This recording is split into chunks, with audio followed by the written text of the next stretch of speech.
Hello, everybody. Colin Hardy. Welcome, welcome, welcome. We're doing something a little different today. If you haven't noticed, today is not the FPS angel that you are so accustomed to know and maybe possibly put up with. Hello, everybody. I see Red Rodine and Unibear and Backbeat Highway and Memory Card and Yeet and Isaac. Welcome, welcome, welcome. So this is a it's a dating game. Here, I'll go ahead and put on the sound for you guys. It might be a little loud. You guys got to tell me. So it's kind of like a from what I know, it's like a dark gothic, maybe a little bit horror-ish kind of game.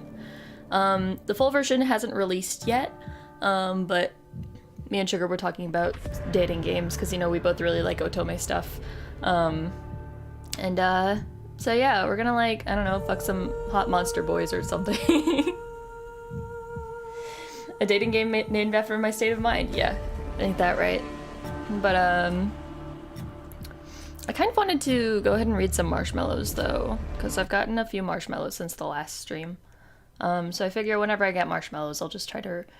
It still says today's stream is pain. Let's change that. Let's change that real quick. Hold up. Also, how's the sound? I had to tab out of the game, but let me know if sound is good. This is called TOUCHSTARVED. So yeah, I know virtually nothing about this game, but there are some, like, content warnings, so I'll read those off in just a second. But first, marshmallows. Marshmallows. Okay, so the first one I got was, what would you say is the ideal date for the Tem asking for a friend? Okay, well, to your friend, what is my ideal idea of a date? We've talked about my my struggles with dating several times in the past. I think I at some point said that my ideal date is McDonald's and then like going home and, like, watching anime for eight hours.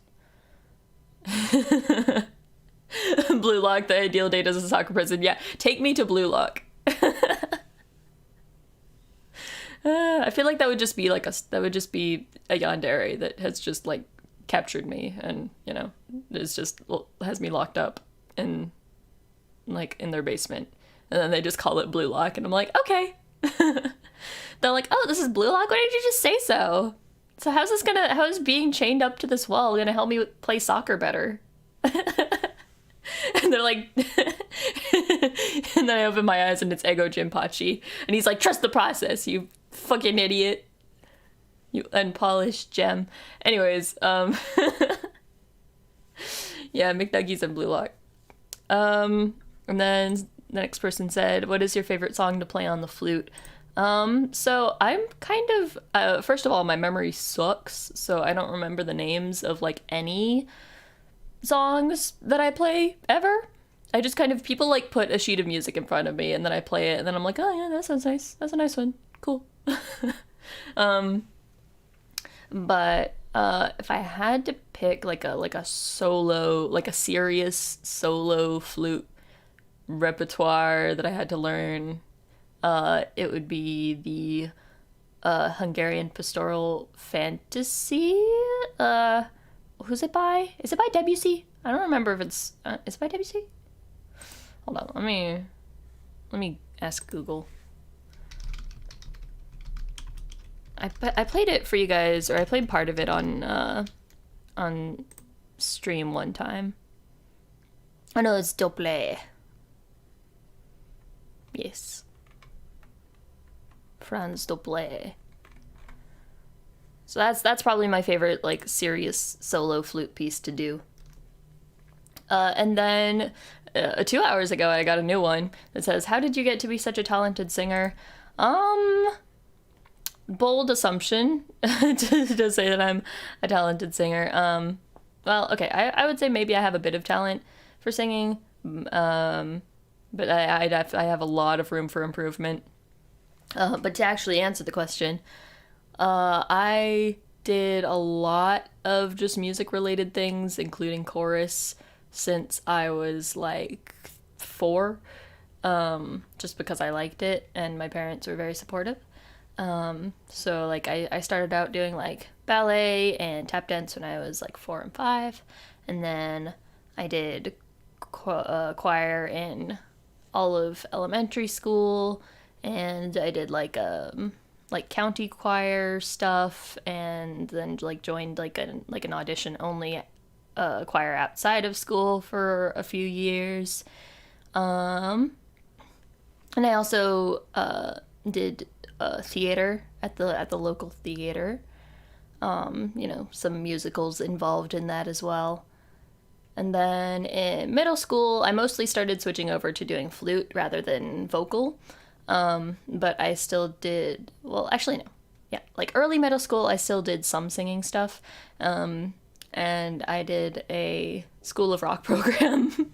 And it's nothing like the movie, School of Rock. But, so I learned to sing a slightly more like modern pop rock kind of style there for like a year. Ballet Tem. I don't know any ballet anymore. I only did it for like 1 year when I was a kid. But I can be like first position, second position, open second, plie, point your toe, and that's all I remember. Yeah, Jack Black was not at my School of Rock. Jack Black personally trained Tem, correct. Absolutely. And so, yeah, and after that, I kind of didn't really, I don't have any, like, professional trainings past that, because I mostly did flute. I think there are certain things that I learned because I played the flute. But yeah, I could definitely use some more professional lessons, because I will tell you, when I was a kid, I didn't pay attention, I didn't do my homework. You know, if my singing instructor was like, hey, work on singing this piece and practice singing it every day, I'd be like, okay, and then I'd go home and play video games and not do that. So, like, I'm not, I won't say that I've worked hard, because I haven't. Yeah, definitely breathing is a big thing. And also, like, pitch, because I started being much more aware of my pitch when I played the flute, than I ever was when I was singing. Hello, 52 Leveler. Thank you. Yeah. I don't know how to respond to compliments, so I just say thank you. Okay, let's play the game. I've been stalling for like, what, 15 minutes? All right, let me read you guys the Steam page, the warnings for the game. I also don't know how spicy things are gonna get, how fast things are gonna get spicy. I don't think that this is like I don't think it's like an actual rated R game, but if things get too spicy, I will just like abruptly end the stream. Probably not. I'll probably just hide the screen or something. No, don't compliment me. I will explode. Where's the Steam page?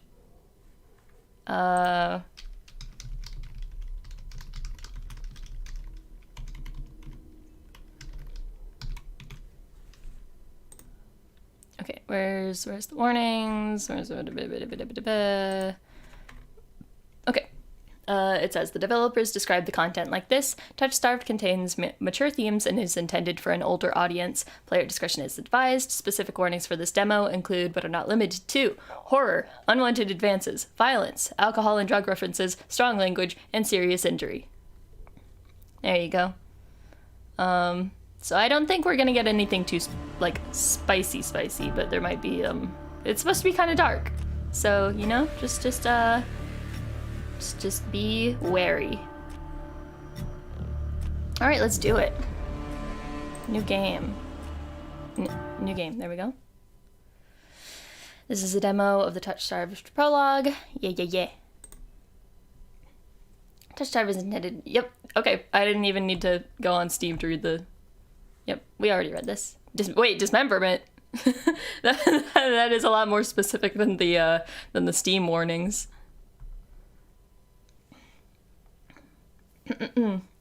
Dicks. Just dicks everywhere. Have an emergency sensor graphic on toggle. You think I know how to use toggles? We're just gonna tab out and then go to Streamlabs and hide the screen. Okay, I guess there's dismemberment in this. Great. I don't think it's gonna be anything like super graphic because it's mostly just words, you know, it's a graphic novel. I hope. In TOUCHSTARVED, your choices matter. The decisions you make may result in unique dialogue, interactions, or even choices in red text, which contain exclusive content. Try playing through the demo more than once and choosing different options. You might even uncover a secret ending. And remember, there are no wrong choices, only interesting ones. Choose wisely and save often. Okay. Left click, progress text and dialogue, mouse wheel up, rewind, okay. Mouse wheel down, progress. Spacebar, hide the UI. Nice. And Alt activate skip mode. Sweet. Choose my name. Tem. Choose my pronouns. They, them. Oh, we're starting. This world began to unravel long before you were born.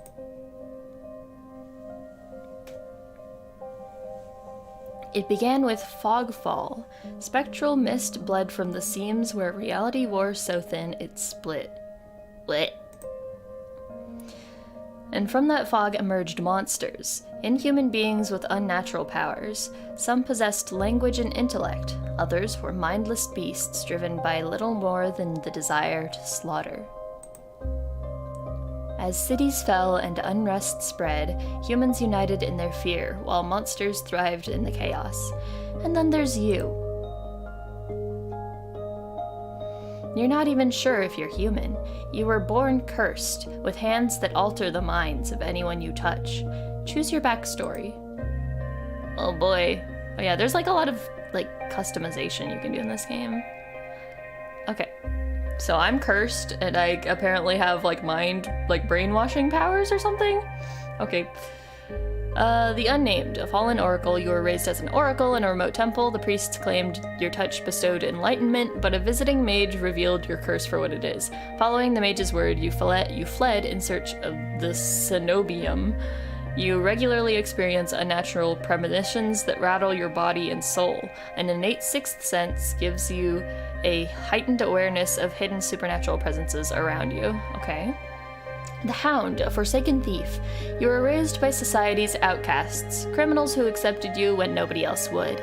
Your partner in crime, a friend since childhood, helped you steal enough money. I got a childhood friend. Helped you steal enough money for a cure, then betrayed you. Oh, never mind. They left you with only enough coin to travel to the cenobium, your last hope. You have sharply honed social intuition. You can survive and even thrive in the violent underbelly of any city, using your experience of the underworld to get ahead. Or the Alchemist, an abandoned mage. An exiled cenobium mage took you in as a child, raising you as her apprentice. She seemed to take pity on your curse, but you discovered that she was cultivating you as a test subject. You fled to the cenobium seeking a cure.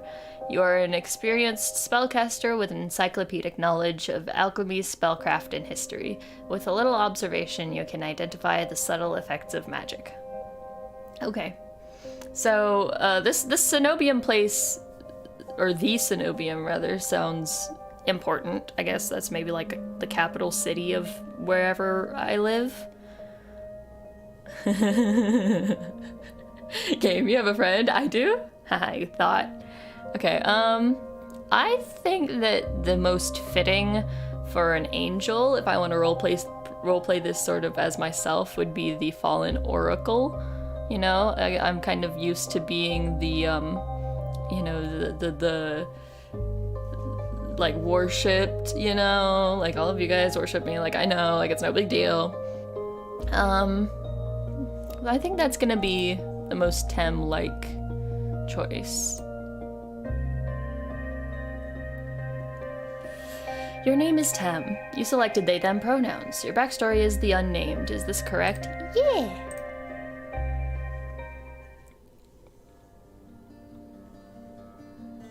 Ooh, some nice music.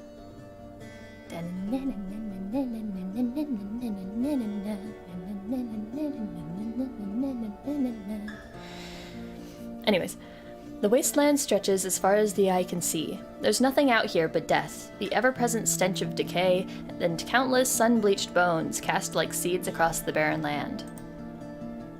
I could say death doesn't scare me, but to tell the truth, I'm desperate. It's been 2 weeks since I joined a caravan bound across the wastes. Finding a group that would accept me was a trial in itself. As rations grew sparse and my canteen ran dry, I began to despair, but then I saw it. Is this the Snowbum? Oh, it's not. Iridia? Oh, okay. Iridia, the city of knowledge. One of the last bastions of humanity left in the world, and home to the famous academy called the Cenobium. Oh, it's an academy. Going to Hogwarts. All of the world's knowledge gathered in one place. If there's anywhere I'll find a cure for my curse, it's there. All that stands between me and a cure is the final stretch of salt-soaked waste. Or so I think, until I see the first tendrils of fog snaking beneath the wagon. Uh-oh, not the fog. Is this fogful? My stomach sinks at the very whisper of it. A silent storm more devastating than fire. Dangerous in cities, but a death sentence beyond them. A thick blanket of fog engulfs us, smothering out the lantern's light. The wagon lurches to a stop. An eerie silence, heavy as the mist falls over us. The only warning we get is a strangled scream. Stay back! No! The cry dissolves into wet gurgling. Ooh! Then the wagon violently pitches to the side. I hit the ground hard, the air punched from my lungs. When I opened my eyes, adrenaline lends sudden, awful clarity to the carnage around me. Is this where the dismemberment comes in? A trader I once shared bread with lies face down in the mud, their back reduced to long strings of torn muscle, gleaming gristle, and exposed bone. Bodies litter the wasteland. I try to rise, but my ankle explodes with pain so blinding, white blooms across my vision. Only when my eyes adjust do I see the dark shape in front of me. Oh, is this gonna be a monster boy? A soulless stoops over the twisted form of a caravaner.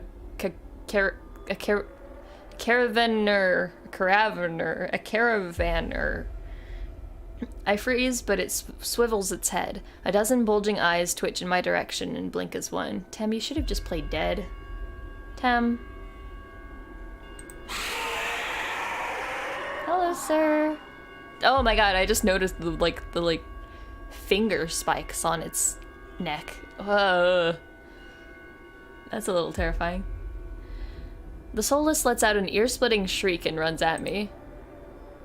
But right before it reaches me, the beast barrels past, vanishing into the mist. Distantly, a horse screams in the dark. I need to move now.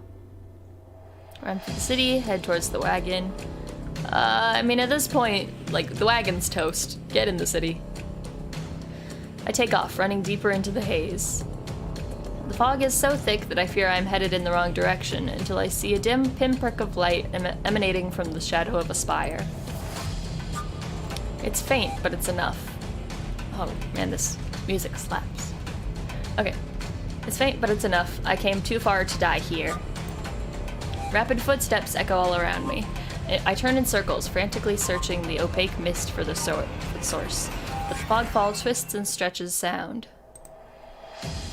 Suddenly, the caravan's driver bursts forth from the fog. Our eyes meet too late. He slams into me, knocking me to the ground, and slips in a in a patch of mud. The soulless falls on him as soon as he slows. I don't know why I can't read with this music playing. This music is just making me stressed. This is why blind dates are a bad idea.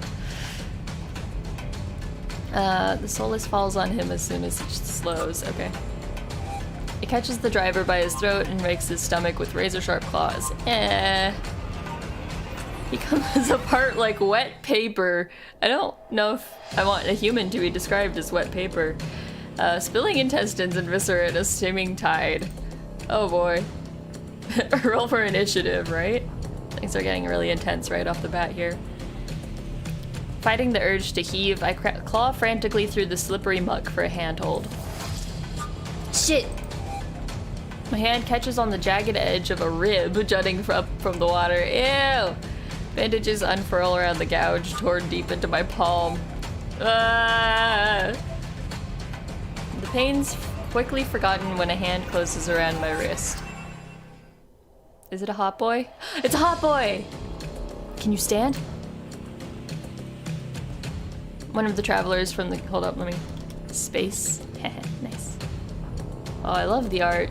I like the brush that they used for, like, the line art. It's, like, kind of... like, gritty. Okay. One of the travelers from the caravan leans over me. We need to run! They reach for my hand, and I realize too late that my bandages have come undone. Oh no, you're gonna see the secret power in my left hand. No, don't touch me!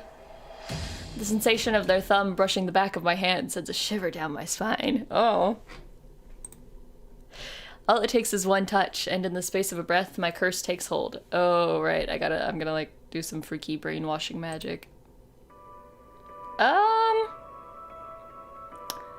Their lips peel back into a deranged grin. Aha, hee hee hee, aha ha ha ha ha ha.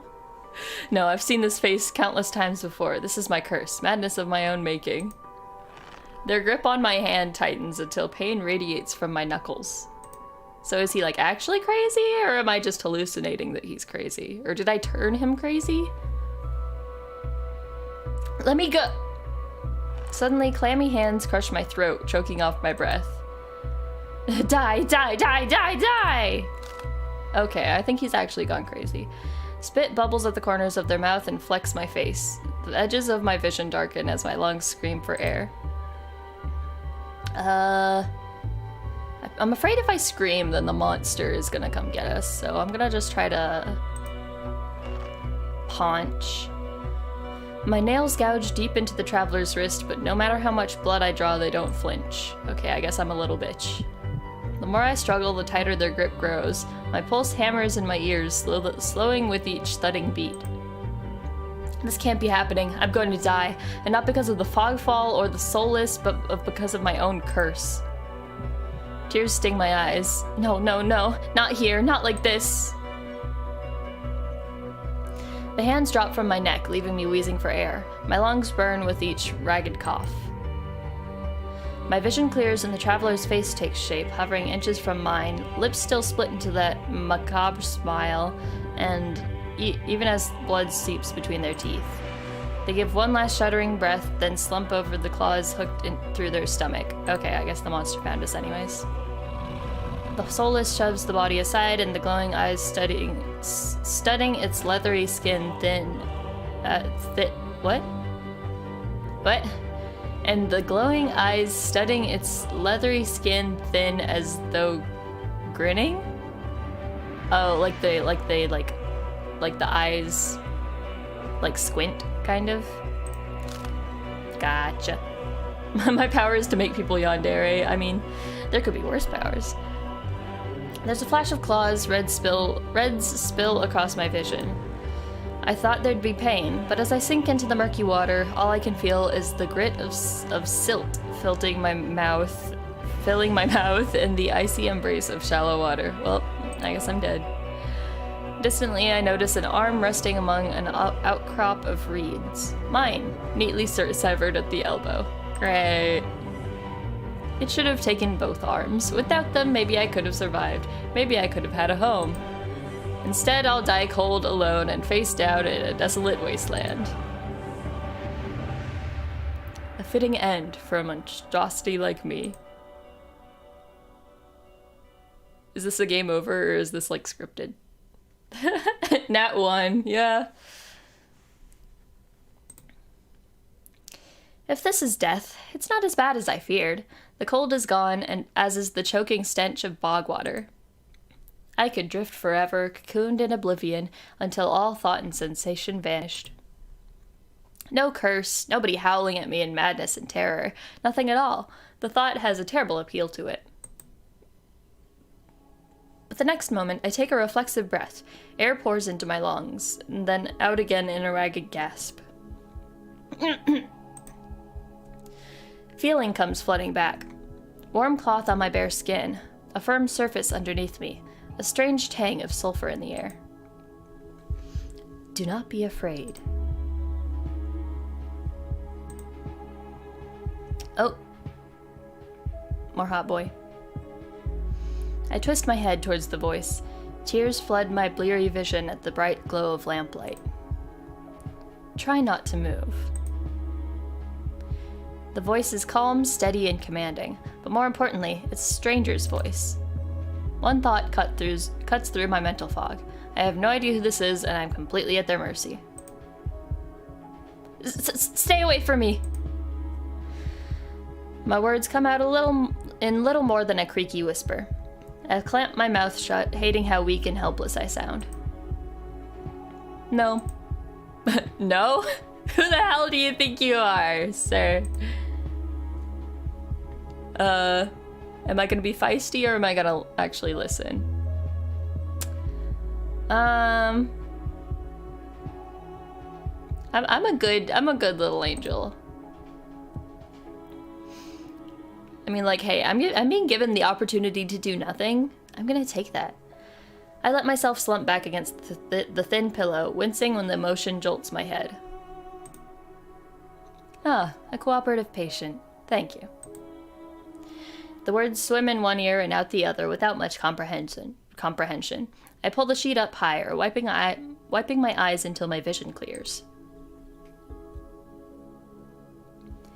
The stranger towers over my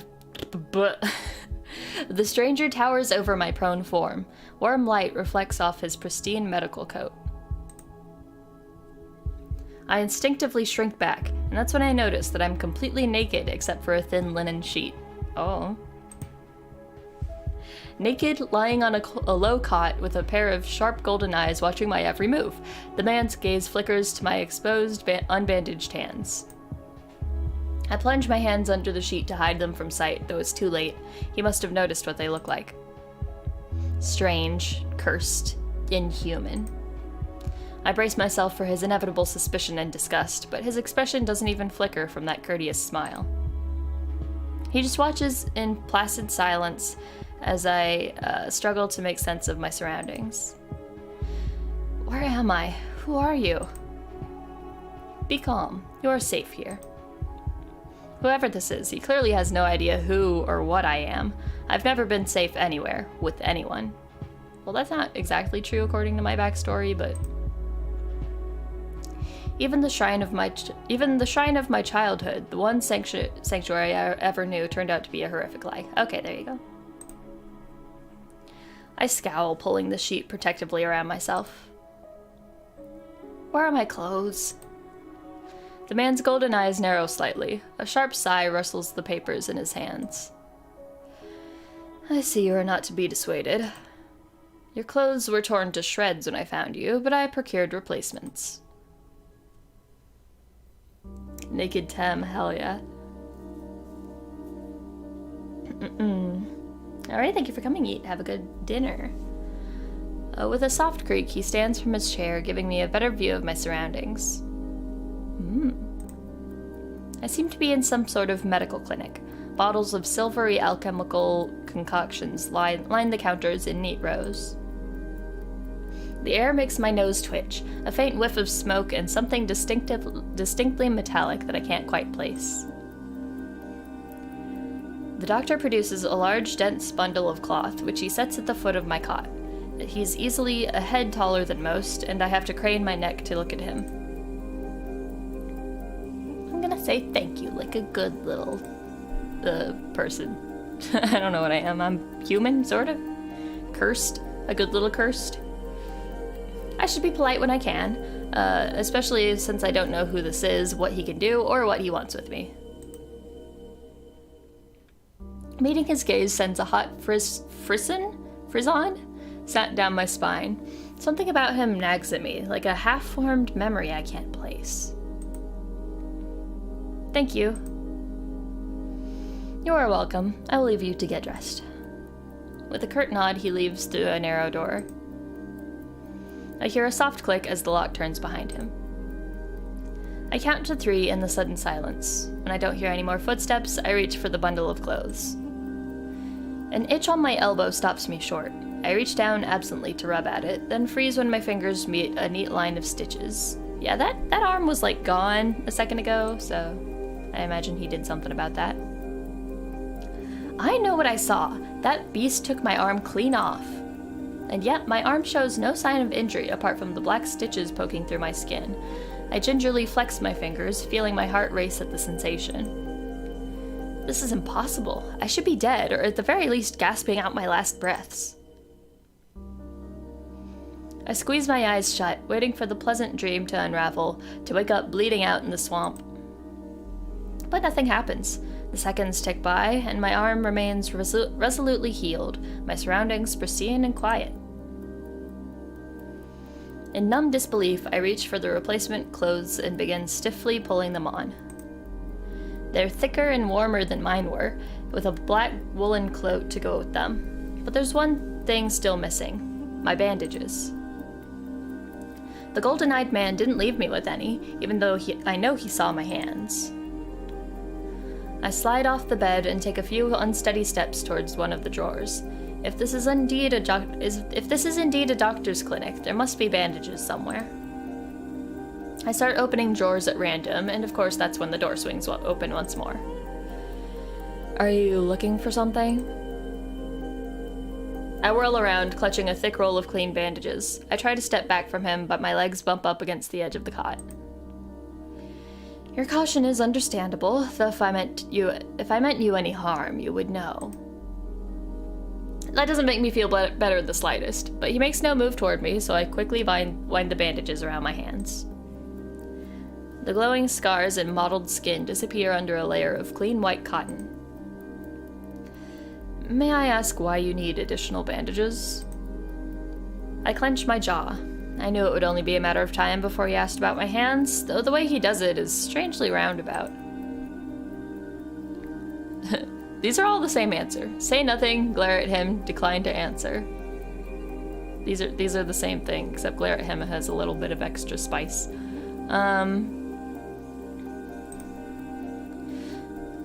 Well, that's a very personal question, and I don't really want to answer. Is that so? Surely you realize that I can only help if you tell me what ails you. An involuntary snort of laughter escapes me. Where would I even begin? Would he even believe me if I told him? No, best to keep my curse to myself for now and learn more about him first. Who are you? You may call me Kuras. Hello, Mr. Kuras. And where exactly am I? Iridia, which I assume was your caravan's destination. I can think of nowhere else for a group of travelers to go. Iridia, so I made it to the City of Knowledge after all.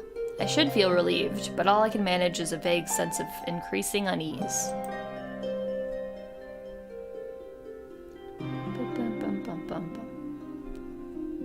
How did I end up here? I brought you to my clinic, of course. You were the only survivor from the caravan, but barely clinging to life. You needed immediate treatment. Which you provided? Tem, come on. You're literally in a doctor's office. Yes. He says it so simply, as if I'm a small child and he's explaining basic addition to me. I frown and flex the fingers on my recently healed arm. Aside from being a bit stiff, it feels fine, thoroughly attached to me. You're saying that you stitched my arm back on? What, Tem, rude. Pardon? A soulless attacked the caravan. It ripped everyone to shreds. It tore my arm clean off. But when I woke up here... I trail off, bewildered. I've never heard of any magic that could heal a mortal wound like that. What kind of person could do such a thing? The doctor, Kuras, pinches the bridge of his nose. He sits back down in his chair, quiet for a long time. I do not know where you come from, but Iridia is the city of knowledge and deadly secrets alike. Information is power, and it is most unwise to give or receive it freely. Since you have refused to divulge your secrets, I will not divulge mine. I do not even know your name. You are new to Iridia, so I will overlook this specific breach of etiquette. However, you should not expect others to extend the same courtesy. Do you understand? He looks pointedly at my freshly bandaged hands. Loath though I am to admit it, he has a point. I'm also a complete stranger to him, and if he's telling the truth, he saved my life.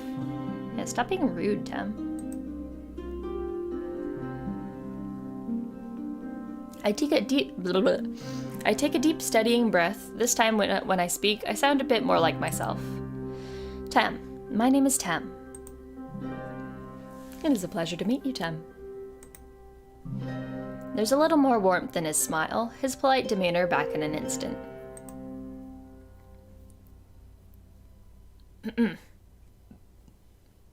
Thank you for saving me, or why did you save me? Well, I already thanked him earlier, so I don't think I need to do that again. I want answers.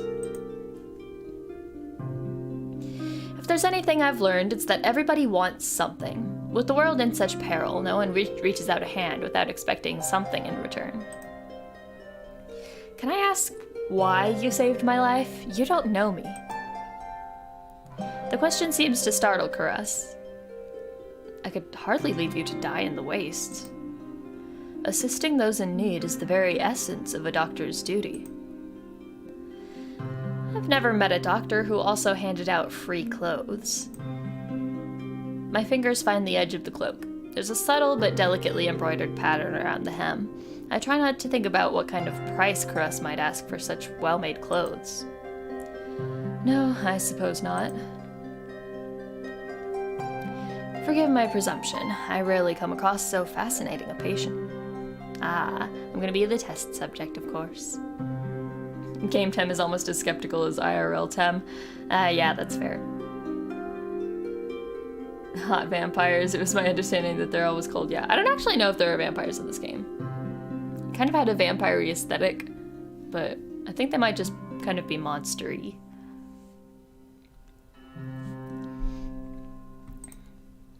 I blink. What did he just say?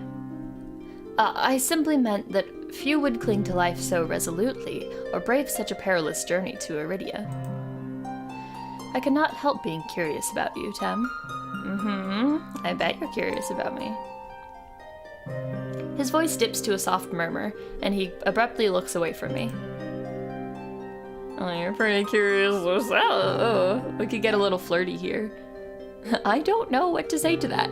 That's more like something that I would say. I don't know what to say. I honestly don't know what to say to that. If you knew more about me, you might not like me as much as you think. Doctor or not, he wouldn't want to risk his life or sanity over me. No one ever does. A peculiar thing to say. Why would I have cause to dislike you? And here we are, back at my curse, the thing I've been desperate to avoid discussing. A loud knock at the door stops our conversation cold and spares me from having to say anything else. Yes! Duty calls. Unfortunately, you are not my only patient today. The knocking grows more insistent and Kuras lets out a tired sigh. Please wait your turn. Though he says it quietly, the clamor on the other side of the door abruptly stops. Do you need anything before you leave, Tem? Oh. Between the soulless attack and my miraculous survival, I'd almost forgotten why I came to Iridia in the first place. I need directions to the cenobium. The cenobium? Oh, he angry. The look on his face is downright chilling. He pauses, choosing his words with cold deliberation when he speaks again. Whatever you seek, it is very unlikely you will find it there. The Cenobium's gates open for precious few visitors. Even if they did, you would not like what you found inside. My heart sinks. Is he saying that I came all this way for nothing? Risked life and limb for nothing? No, that can't be. I've only just arrived, and Iridia is the largest city still standing. There has to be a cure for me here. Then, if not the Cenobium, where would you suggest? Do you know anyone else in Iridia? I shake my head. Then I suggest a local guide. Head to the Wet Wick and ask for Leander. Excuse me? The wet what? The Wet Wick. He sounds deeply unamused. Follow the postings advertising Leander's bloodhounds. They are difficult to miss. When you meet Leander, tell him I sent you. That isn't much to go on, but Kuras points toward the clinic's back door. You will be safe so long as you do not draw attention to yourself. That's easier said than done. I've always been a magnet for the worst sort of attention. If you require my assistance, you may return whenever you wish. Though he's smiling, there's a note of finality in his voice.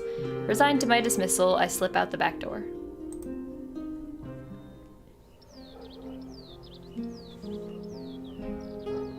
This dude has good taste in suits. I agree. Hello, Rabbit Sensei. Welcome to the stream. Tem is a real Tem's Tem. Who amongst us is not curious about the Tem? I suppose. I find myself standing in a narrow and rather gloomy alley. I pull the new cloak up over my nose, stepping over the contents of chamber pots that have been emptied into the street. Ew! Something weighs heavily inside one of the cloak's pockets. My coin purse. Everything's still inside. Every last coin that I'd scraped together for the journey to Iridia. Oh, honestly, I would have just expected the doctor to take it. That's what I feel like most doctors would do.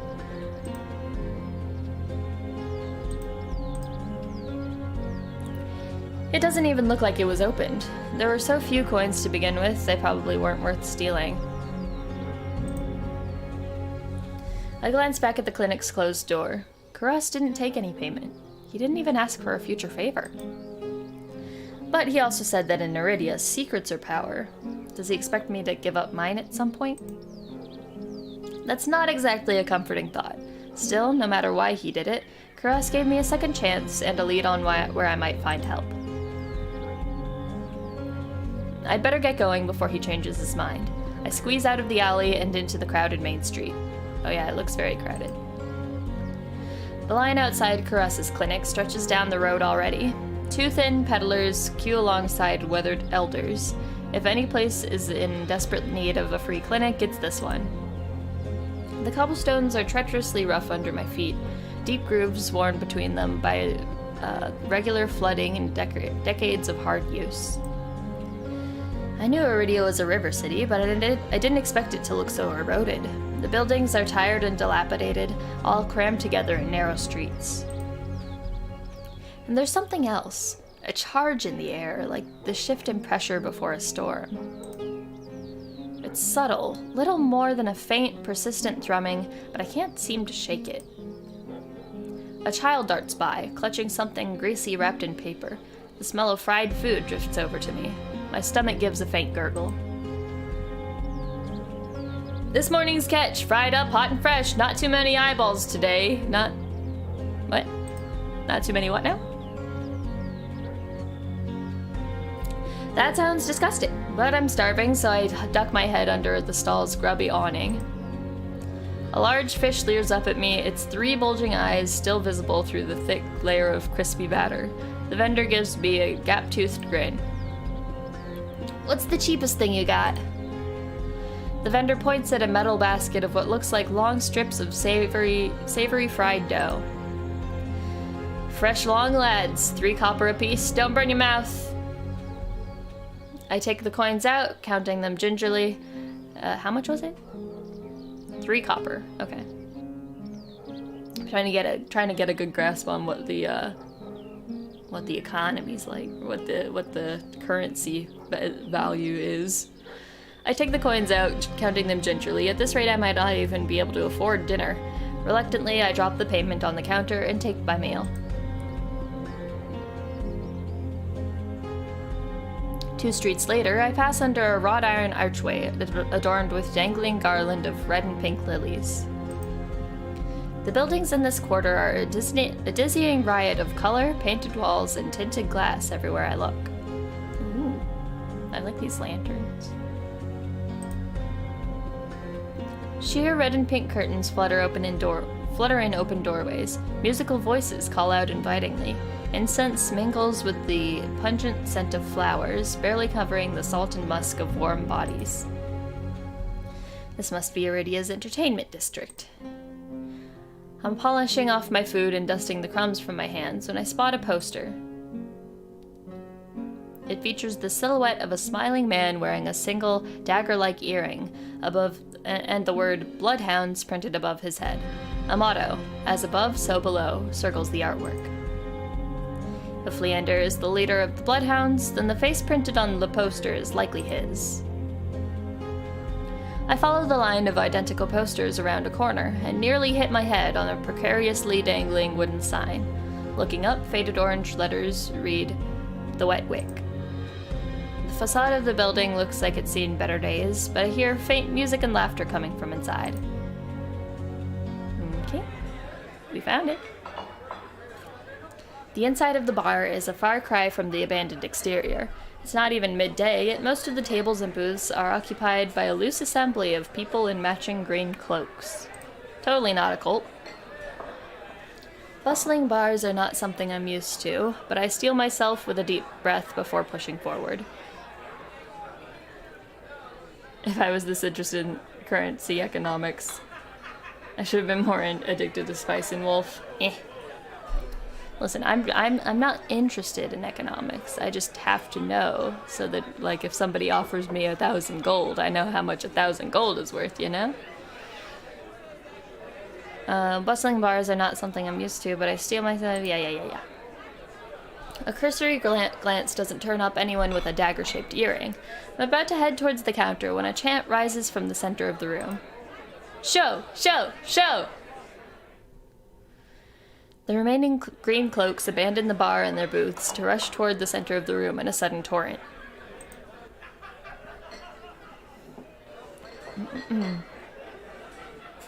I'm pretty sure 1,000 gold is worth 1,000 gold. Very wise words.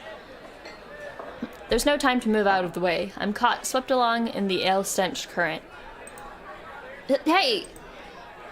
Rhythmic chanting drowns out my voice. I thrash, throwing out my elbows as the press of bodies grows heavier. Uh-oh, it's a mosh pit.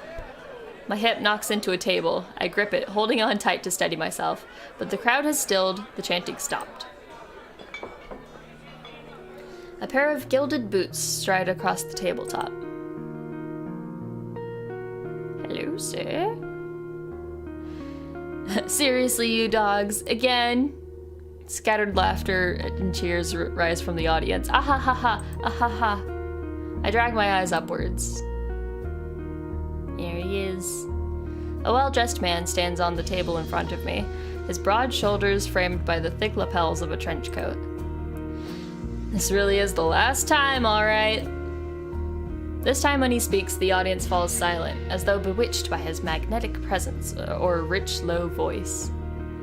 But nothing is as captivating as his smile. He beams at the crowd around him, a performer on his makeshift stage. Don't blink or you'll miss it. I like his eyebrows. He laughs and the dagger-shaped earring dangling from his left ear catches the light in a flash of gold. It would seem I found Leander. Hello, outsider. You forgot about Hot Man stream. It's okay. We're just meeting a hot man now. He raises his hand above the audience and snaps. A flash of pale green light, real magic, no ordinary stage trick, blinds me. Wow. As the brilliance ebbs, my gaze refocuses on the mage towering above me. He flicks his wrist, and the magic spiraling around him coalesces. A delicate flower stem sprouts from between his pinched fingers. One by one, glowing lily petals spring forth. Is he gonna give it to me? Is he gonna give me magic flowers? With a flourish, the mage presents the conjured flowers. The audience bursts into clapping and cheers. A genuine magic show was the last thing I expected from a place called the Wet Wick. Leander plucks the iridescent bouquet out of the air and turns in a slow circle, giving his audience a good look. Now, who could use some good luck? Eager onlookers scoot closer to the table. Some reach for the lilies while others whistle and call Leander's name. Well, Leander! Look at me! Please! That's me imitating the audience. That's not my own words. But his cool green eyes slide right over them, locking on me instead. He's like, wow, you look like shit. You could use some luck. How about you? My chest tightens. Every person gathered turns to stare at me. Gimme! Imagine I actually do that. I just yank them out of his hand. I reach out, all too aware of the way my fingers tremble as I carefully take the flowers from him. There's no weight to them, only a faint warmth that radiates from the stems. As soon as the flowers leave Leander's hand, their light dims. They fade away in a shower of opalescent light. To my surprise, Leander laughs under his breath. That's the problem with flowers. They don't last long, but they leave an impression, right? He grins at me, and I find myself smiling back. I don't think I can trust this dude. Leander steps off the table, dropping him among the excited crowd with an audible clink. All right, bloodhounds, get back to your drinks. Show's over. The green cloaks disappear. Everyone just vanishes now. Disperse at his command, returning to their tables and booths. Notice me, senpai.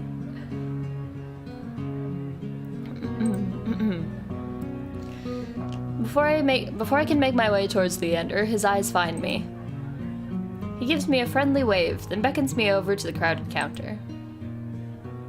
I manage to squeeze beside him, but there's so little room that his broad shoulder presses against mine. Woo! I tense, but he doesn't seem to mind at all. Things are moving very fast. Is this your first time in Iridia? He says it lightly, with a genuine air of curiosity. Do I stick out that much? No, but I'm certain I'd remember seeing a face as lovely as yours around Lowtown. Ooh! Ooh! My eyes flicker to the polished countertop. I'm not used to flattery, and being this close makes eye contact difficult. As if on cue, the bartender approaches us. What can I get you? Surprise me, and add anything my friend wants to my tab. I wasn't expecting the generosity, but I have to admit I do feel a little thirsty. Yeah, I'm definitely feeling thirsty after all that fried dough. I'll have what he's having. While the bartender leaves to fix our drinks, Leander leans his elbow on the counter. I'm close enough to notice the purple shadows under his lower lids. You tired, buddy? His eyes wander over me in return, but when they lock on my bandaged hands, a sour taste rises in my throat. Here come the questions. So, what brings you to the Wick? Kuras sent me. He pushes his hair back from his forehead, but it immediately falls right back into place. So it's about work. I mean, it doesn't have to be. Listen, it doesn't have to be about work. I'm just saying. Shut up. Shut up, backbeat. The bartender returns with a pair of glasses filled with what I can only assume is beer. I raise my glass and give it an experimental sniff.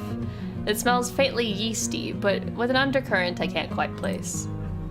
A quick sip confirms my worst suspicions. It's awful. Somehow briny and sour in a way that reminds me of pickles. What? I mean, I like pickles, so... I mean, I don't think I would like a pickly beer. I don't really like beer in general, but anyways.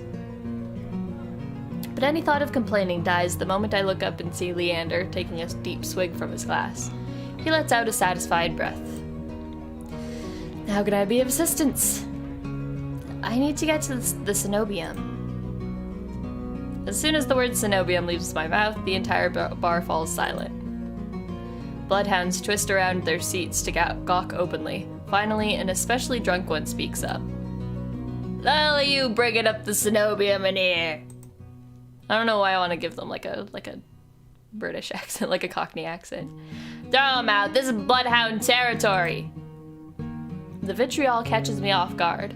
From the angry looks thrown my way, it's clear I've broken some unspoken rule just by mentioning the cenobium. When I glance at Leander, he's drinking, as though he hasn't noticed the uproar. Only when he catches me looking does he lower his glass. For the love of... He drags a hand down his face. Keep it down, will you? This is business.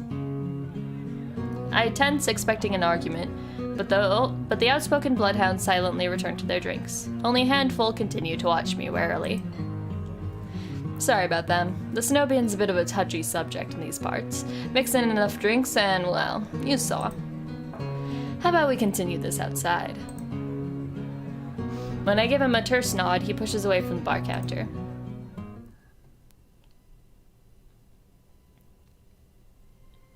I follow Leander to an alleyway tucked behind the wet wick where layers of frayed bloodhounds posters have been plastered to the walls.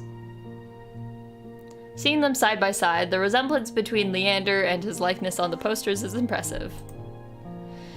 Cross didn't send you here for help with the cenobium, did he? From the look he gives me, he already knows the answer. I glance away. No, he didn't. He suggested I find an alternative. Yet here you are, asking about them anyway. What do you need the cenobium for? I don't want to tell him about my curse. The less people that know about my capabilities, the better. Thankfully, Leander takes my reluctant silence as an answer. Well, I see you're already aware of the city's currency. Information's worth its weight in gold here. Kuras told you the truth. The cenobium's dangerous. Get on their bad side and they'll imprison you if you're lucky, or torture you if you're not. But the cenobium's supposed to be a place of learning. But the cenobium's supposed to be a place of learning, a sanctuary. The cenobium has always been heralded as the last bastion of human knowledge, a shining beacon of hope in a world steeped in nightmares. If any place held answers, it would be the cenobium. That's why I came here. That's what they want you to think, but things that seem too good to be true are often just that. Such a simple statement, and yet it leaves me reeling. If it's true, if I staked everything on a lie, then what now? Leander clears his throat. But, as I always say, there's solutions to every problem, and alternatives to every solution. He claps his hands and turns to me with a brilliant smile. That's why Kuras pointed you to the bloodhounds. Let us help you. Whether it's hunting soulless, finding people, or recovering stolen valuables, we can do it all, and free of charge. I'm shaking my head before he's even finished his practice speech. My patience is wearing dangerously thin. Listen, I appreciate the offer, but my problem can't be solved by a group of good Samaritans. To my chagrin, Leander nods slowly. Then your problem must be fairly serious, and if the cenobium's your first choice, you're searching for a magical solution, aren't you? When my eyes widen, he nods along, as though he suspected all along. I'd be happy to help you out, that is, if you'll tell me what ails you. Leander might not work for the cenobium, but he is a mage, and a powerful one at that, if his demonstration earlier is any indication. I guess being able to conjure light flowers makes you a powerful mage? I guess?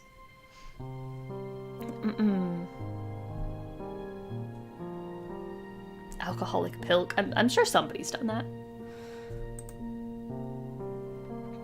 I'm silent, plagued by indecision. I don't know if I can trust him, but it's not like I have any alternatives. I hate to admit it, but this could be my only path forward. My confession comes out in a pained whisper. I'm cursed. Cursed? Oh, now I'm very curious. What kind of curse? Something ancestral or more recent? He looks me up and down, taking in my face, my eyes, and finally my hands. It's your hands, isn't it? I wait until I'm certain my voice will remain steady before answering. My touch is dangerous. It changes people, hurts them. Before I've even finished, Leander begins taking his gloves off. He tugs his left hand free and flexes his fingers. Let's see it.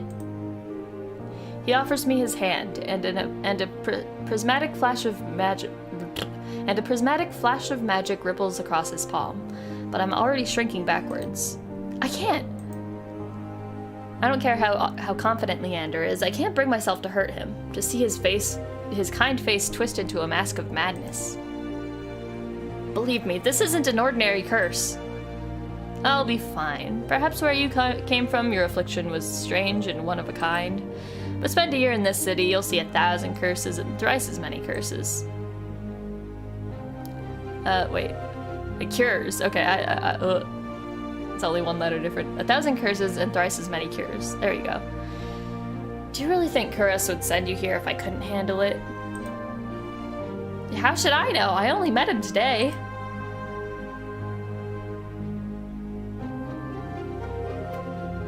Yeah, and if you don't want to catch these hands. I'm as good as any mage in the Cenobium. Better even. If they can help, so can I. You don't know what you're asking me. I'm asking you to trust me. I look from Leander's outstretched hand to his confident smile. Then, with a short breath, I begin unwinding the bandages from my hand. Fine, but if you lose control, don't say I didn't warn you. You can tie me up first if it makes you feel better. Yes, sir, I shall take you up on that offer. With each joint I expose, I grow more and more certain that this is a terrible idea. Ready when you are. If he's bothered by the way my hand looks, he doesn't show it. My fingers hover shakily over his palm. 3, 2, 1. Touch! I tap his palm once, as quickly as possible. It's barely more than a brush, but that's all it ever takes. When I look at his face, expecting to see the worst, Leander only grins. See? It can't be. This time when I reach out to touch Leander's palm again, he catches my wrist before I can pull away. I told you, there's really nothing to worry about. Oh!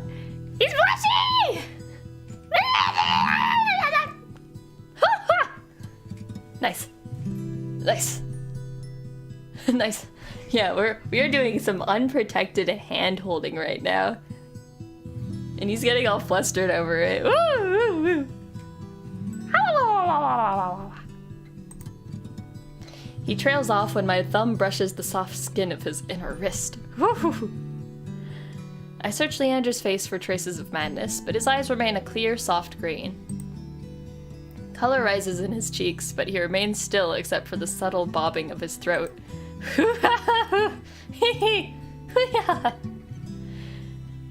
Neither of us speak as I trace the contours of Leander's palm, lost in an awareness I wasn't prepared for. I've been with other people, kissed them, been embraced by them, and more, but not like this. Damn, Tem fucks. Tem fucks. My fingers, long deprived by years of bandaging, pick up every single detail. The grooves of his palm, the smooth shell of his nails, the pulse of his heart. Whoo! For as long as I've lived, I've never been able to hold someone's hand, not without dire consequences. I never realized what I was missing until this moment. While Leander's pulse is steady, mine is hammering as fear gives way to excitement.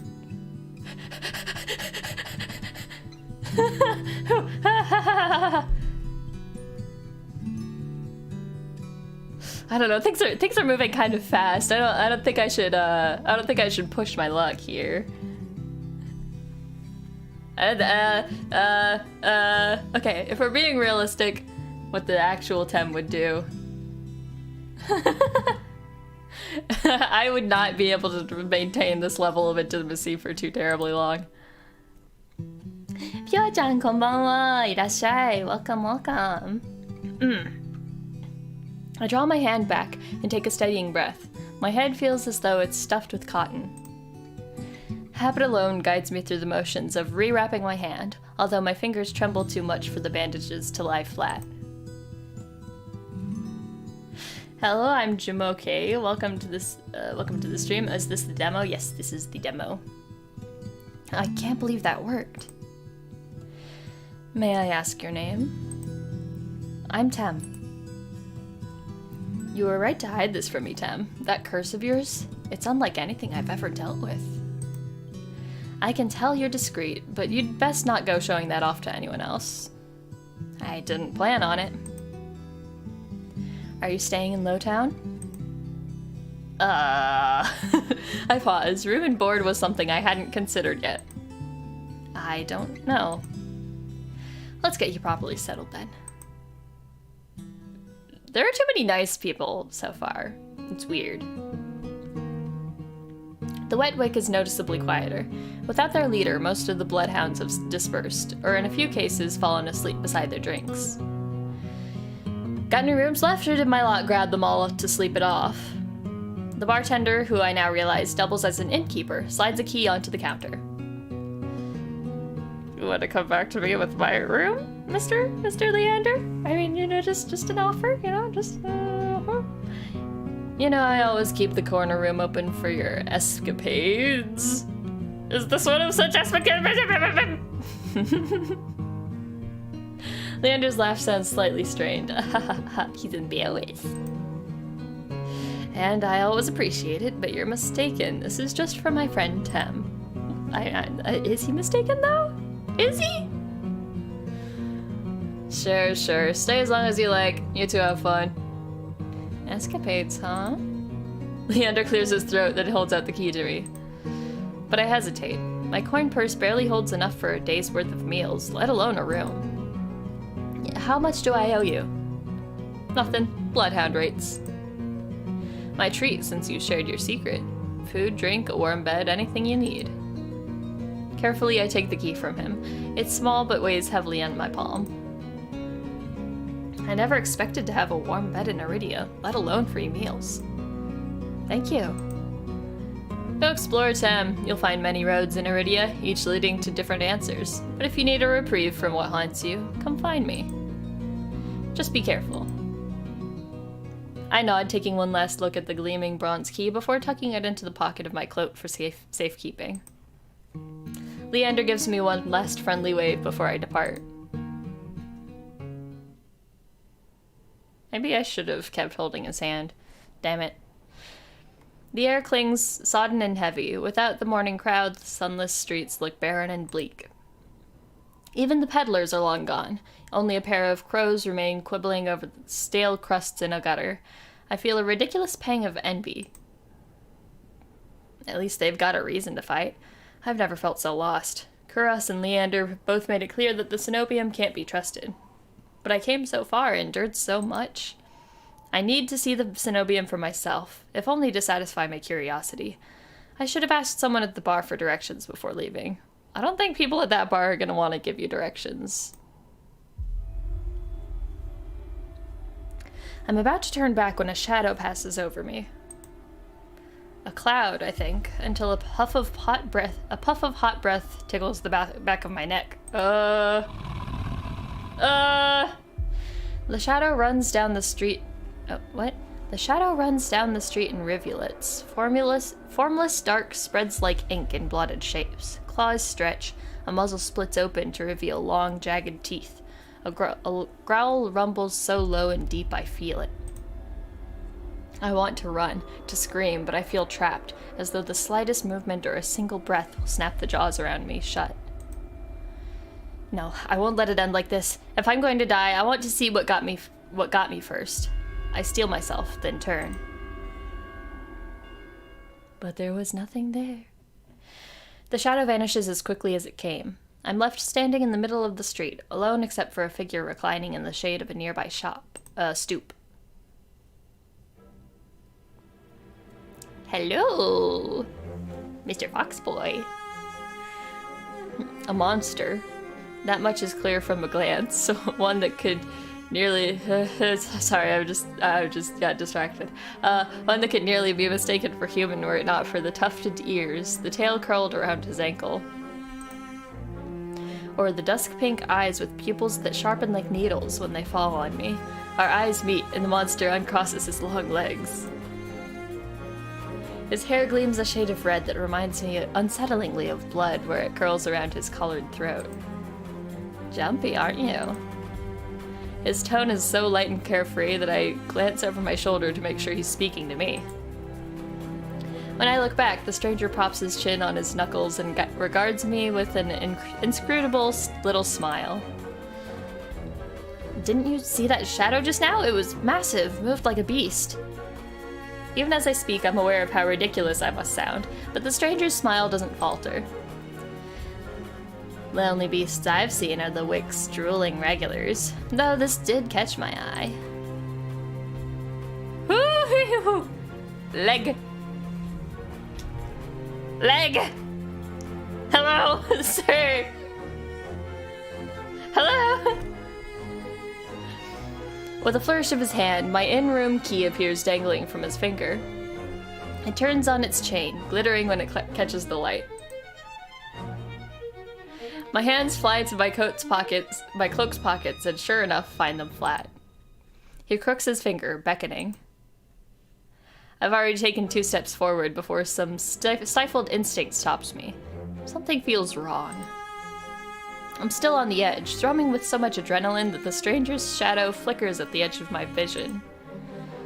I always attract the worst kind of attention, but I can't get rattled now. For the second I read that,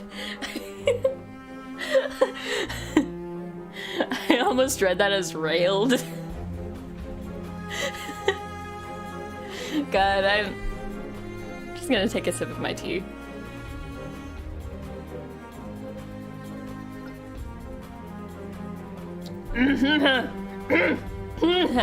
It's fine. Who said that's my key? Who said that key is mine? He smiles wide enough to reveal pointed canines. I saw you drop it. You really should be more careful. City like this, somebody might take advantage. A bald-faced lie said without a hint of irony. There's no way I dropped that key, but I can't think of an explanation for how it went from my pocket to his hand. I approached the man, careful to keep an arm's length away. He doesn't look dangerous, but the most deadly ones never do. Oh, look at his ears! They're pointed back! Oh, I want to pet. I want to pet his head. Hold up, I just got a vibe to this violin. Nice. The stranger's chain softly clinks with the tilt of his head. His ears flick. Keeping your distance? I'd be stupid to trust you. You think I stole your dinky little key from all the way over here? He gives an exaggerated sigh. I'm good with my hands, but not that good. Do I really look like a common thief to you? He's got me there. The sheer fabric of the sleeves alone would be too expensive for most street thieves. Hell, his shoes look like they cost more than I spent traveling here. And then there's the shop behind him. No matter the city, parted pink curtains only ever mean one thing. I'm not looking to buy, and I doubt I could afford your services anyway. Speak for yourself, Tem. Luckily for you, I don't charge. Sir? Sir? The man runs the tip of his tongue over a fang, and for the first time since I stepped into that shadow, I felt something other than dread. My face grows hot. That's not what I meant. I'm flattered, really. Were sex my trade, I might make an exception for you. How about half off for a Or you could just hand over my key! Ask nicely and I might even let you tug my tail.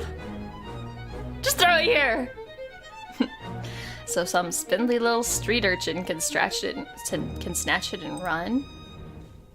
He raises my key and tilts his head so he can watch it dangle back and forth. I suppose I could just claim your room for myself. Not that I'd be caught dead slumming in the wick with the rest of those slack-jawed imbeciles. You're obviously not from around here, so tell me, traveler, what misfortune brought you to this wretched place? His voice practically drips with derision. I'm not telling you anything. What could have possibly drawn you to this dreary little pig pen, I wonder? He listlessly watches the arc of my key swinging around his finger. The weather's shit, the food's dreck, and there's entirely too many monsters for a human to feel safe. Unless... Dagger-sharp eyes flick toward me. They gleam with amusement. Unless you're just dying to consort with monsters. By now, my embarrassment has worn away, leaving simmering impatience in its place. If this is a shakedown, it's the most frustrating one I've ever heard of. God,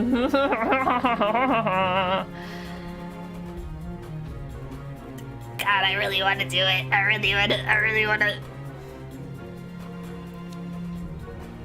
How do you know that I spent all my money, starved, and nearly died in a swamp just so I could crawl in bed with the first thirsty monster I saw? That earns me a burst of breathy laughter. He gazes at me under his dark lashes. Aren't you funny? Could you be any more obvious? I have been told subtlety's not my strength. So, your place or mine? Ooh! Woo! I'd invite you if I had my key. If only I had my key, then I might be able to invite you up. I'm gonna have many clips to review after this chat. Oh boy. His languid gaze glides from me to the key in his hand and back. Come, take my hand and we'll go together. The more he flirts, the more convinced I become that this is some kind of trap. No matter how innocent monsters look, they always have tricks up their sleeves.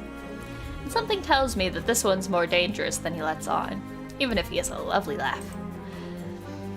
I don't know what you want or why you're messing with me, but I'm not coming any closer until I know you aren't going to attack. Or bite. I won't bite hard, unless you beg me.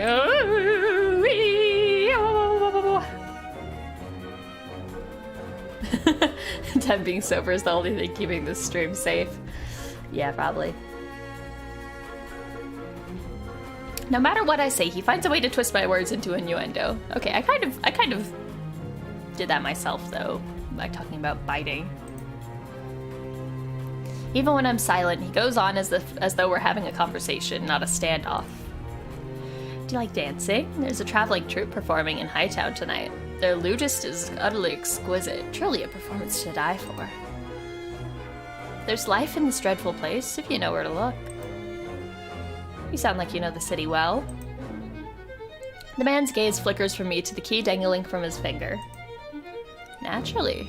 The stump was little more than a miserable little smear when I first arrived. High town, low town, I know Iridia like the back of my hand. What about the Cenobium? Do you know where that is? His smile vanishes. Surely you've seen it, that absurdly large tower looming over the rest. It's a little hard to miss. You must mean that spire I noticed when I first caught sight of Iridia. The Cenobium's overrated. Forget about it. I can show you those things those stuffy boars in their elliptic tower couldn't even dream of. And biting isn't inherently sexual. Okay, but it lends itself well to you know, certain wraps of thought.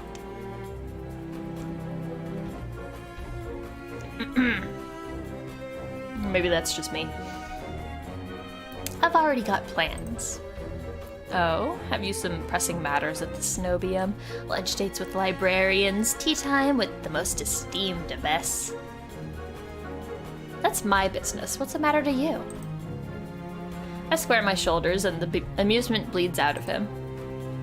You're a loss. The stranger, finally bored of his tedious game, extends his hand toward me. The key rests on his palm, neatly dividing skin and leather.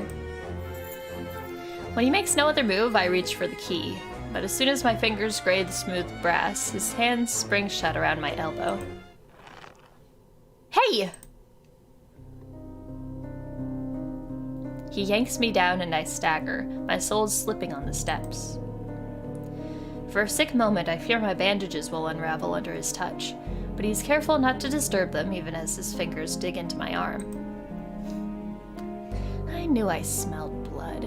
You reek of death and the road. And that fucking doctor. His voice, once silken, lowers to a smoky growl. The shadows around him seethe and boil as he pulls me closer. And something else. He murmurs against my throat, nose grazing my jaw. Let go. I try to twist away, but he doesn't budge. His breath trails down my neck, sending a thrill of dread through me. But just when I fear he'll bite, he takes a deep whiff instead. Don't smell me. His wide, flat eyes gleam with naked hunger as he gazes up at me. Not quite human, not quite monster. Seems we're both. I'm guessing this is his name? Ver?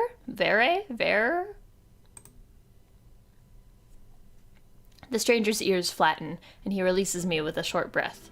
I yank my arm back, massaging it where his grip left grooves in the bandages. The stranger twists around to watch a woman duck out from the curtains behind him. Her pressed uniform marks her as a cleric of the Cenobium. I leave you for all of, 10 minutes? And you're making trouble again. Will you quit harassing the tourists? The stranger, Ver, I take it, rolls his eyes and flashes the cleric a withering smile. So suspicious. Can't you see this is a friend of mine? A natural liar. He grins at me and his tail swishes minutely. The woman purses her lips at me, clearly unconvinced. I open my mouth to correct him, but Ver cuts in. I was graciously offering my dear friend some free advice. Though his voice remains light and cheerful, his expression darkens. Danger's drawn to you like moth to a flame.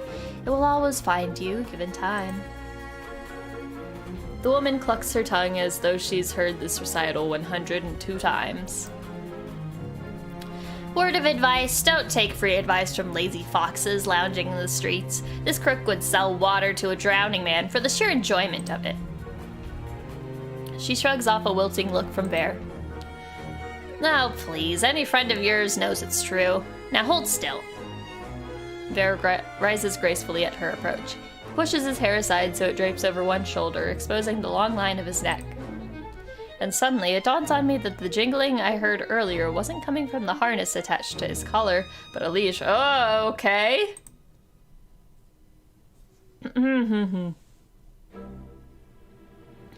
There's an open file about people's identities and name pronunciations. Ew. Hot fox boy, hot fox boy.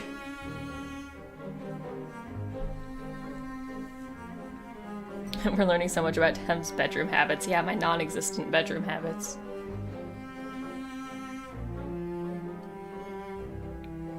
Anyways, a heavy iron chain would wound around a hitching post and padlocked to the back of his collar. Ver posed deliberately to hide his leash from me. The woman produces a key ring from her pocket. She rifles through a dozen identical keys before selecting one and slotting it into the lock. Come on, unless your friend's tagging along on our merry little soulless hunt. They're hunting for soulless inside the city? Words momentarily fail me. The woman regards me with a polite if tight smile before marching down the stairs. Ver lingers. He stretches his arms over his head with a yawn, and I try not to stare at the way his stomach flattens when he arches his back. Hoo-hoo! Your little secret safe with me. Try not to get yourself killed, Ver hops off the stoop and bounds after the woman. His tail sways merrily as though he hadn't just lied and threatened me. Did I get my key back? Did you try that thing I mentioned, the Leventian knot? That one where you take 3 fingers and actually don't tell me. You knowing you is disgusting. Bear's airy laughter echoes down the street. It's only after he and the cleric have vanished from sight that I realize I'm still missing something. Wait! Reflexively, I shove my hands into my pockets and find it. The room key. I pull it out of my pocket and raise it to the light just to be sure. A nagging feeling distracts me from my relief. I don't know what Bear's game was or what he wanted from me. All I know for certain is that the Cenobium saw fit to leash him, a fate I could share if that's what his vague warning meant. I let my eyes drift skyward, past the lanterns gently swaying in the breeze to the Cenobium faintly visible through the haze. Just one glimpse is all I need, then I can put this all behind me. This time the key goes into my coin purse for safekeeping.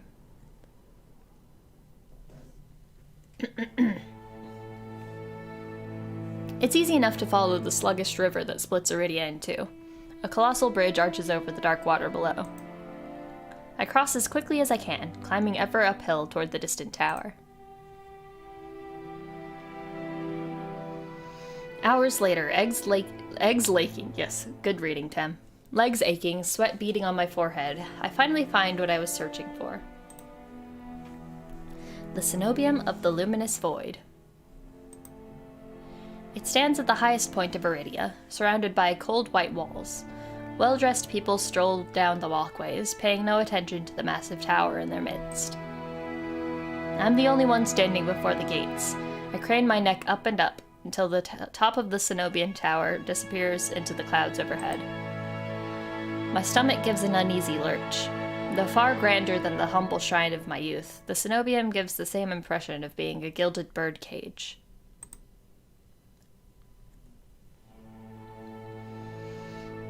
Knocking seems like a terrible idea, but I don't see any other way of making my presence known. I'm halfway up the steps when something moves in my peripheral vision. Ooh!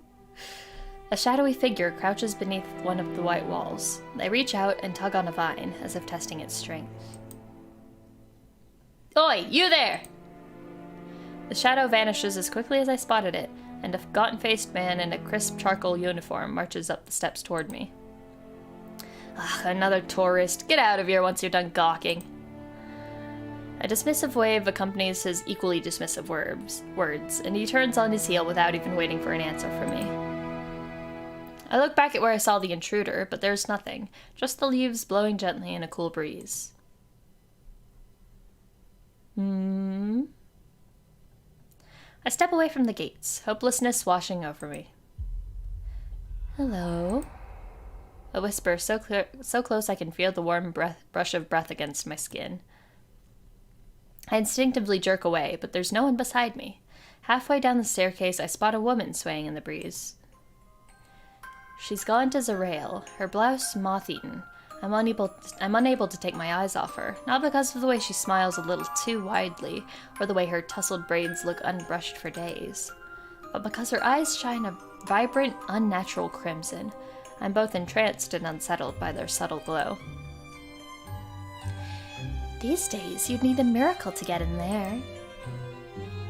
I'm unsure how to respond, or if I even should. Her gaze is uncomfortably fixed on me, heavy as lead. I feel like I've been kind of sassy this whole time, so time to be sassy.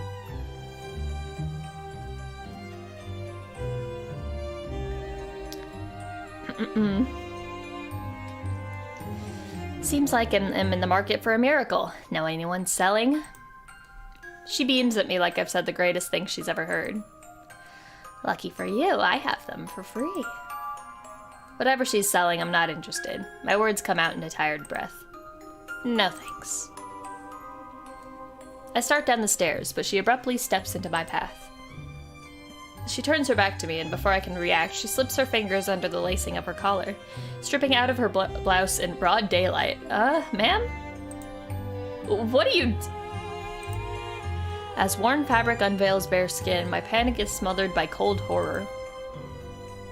A misshapen, sunken scar carves into the woman's body.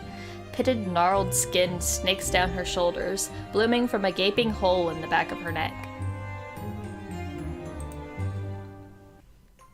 A shuddering breath escapes me. The fuck? Whatever disease this woman had ate away at her from the inside out. How is she able to move or breathe? It's impossible. She shouldn't be alive, and yet... The power to cure anything can be yours too. The power of the sea spring. The woman slides back into her blouse and deftly laces it up. If I've caught your interest, then follow me. It's only a short walk away. I don't like that. Without another glance, she leisurely strolls down the cenobium stairs, loose braids bobbing behind her. The edge of her scarf peeks out from under her collar. I stand there wordless until I manage to regain my bearings. It's a twisted miracle, but a miracle nonetheless. This could be the stupidest decision in my life, but what choice do I have? I take a final look at the cenobium's shut gates, then follow her down the steps. Really? I have plenty of other choices.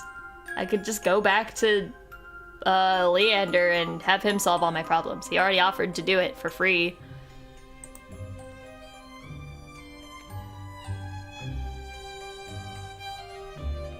We descended from the higher streets, leaving behind their gilded decadence as we crossed the river.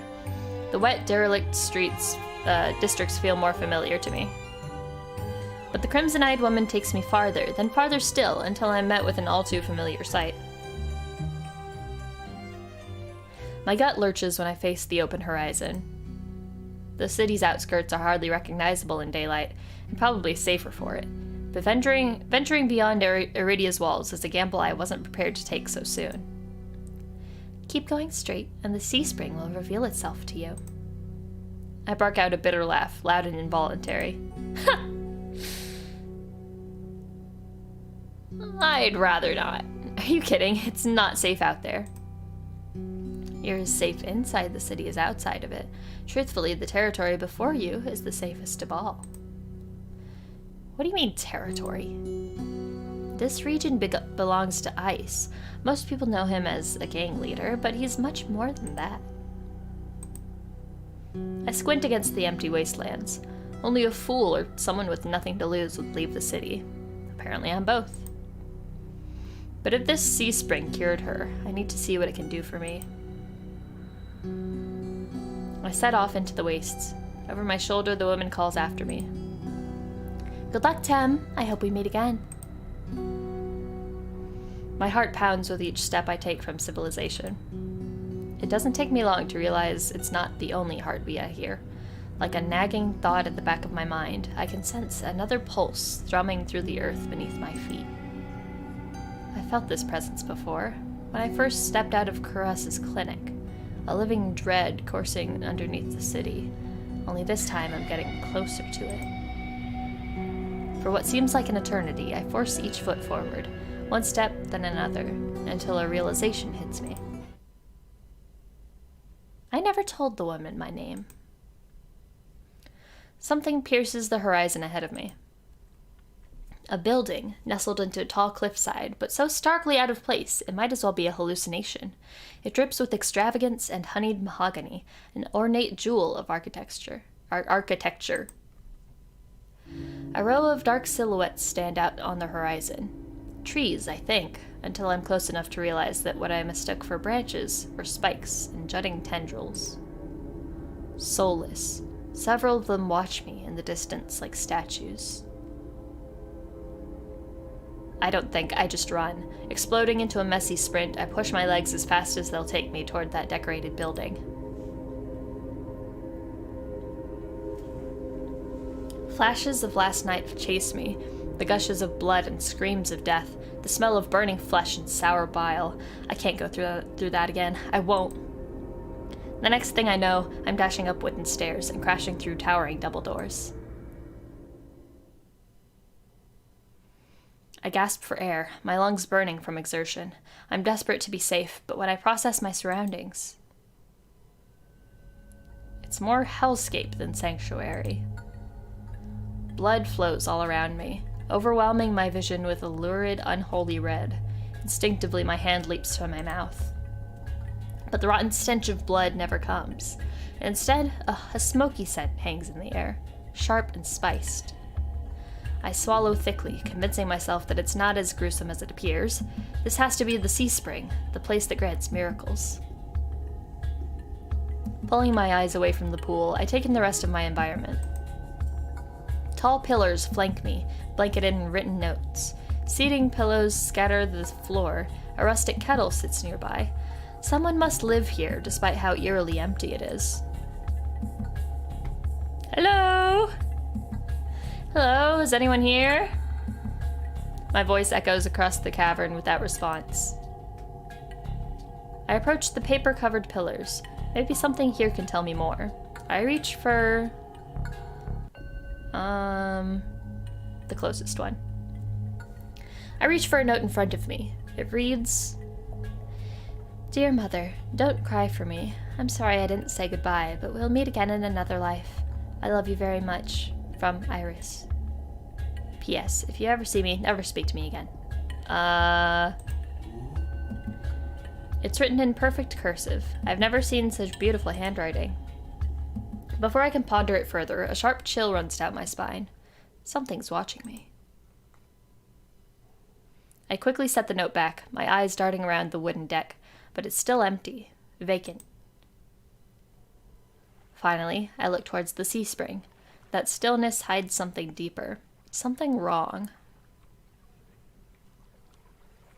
Hello, Spank Me Please. Welcome to the stream. Tem is touch-starved. Well, you're not wrong. Something familiar. It's watching me. Hey. I spin around and come face to face with a pack of soulless. Ah!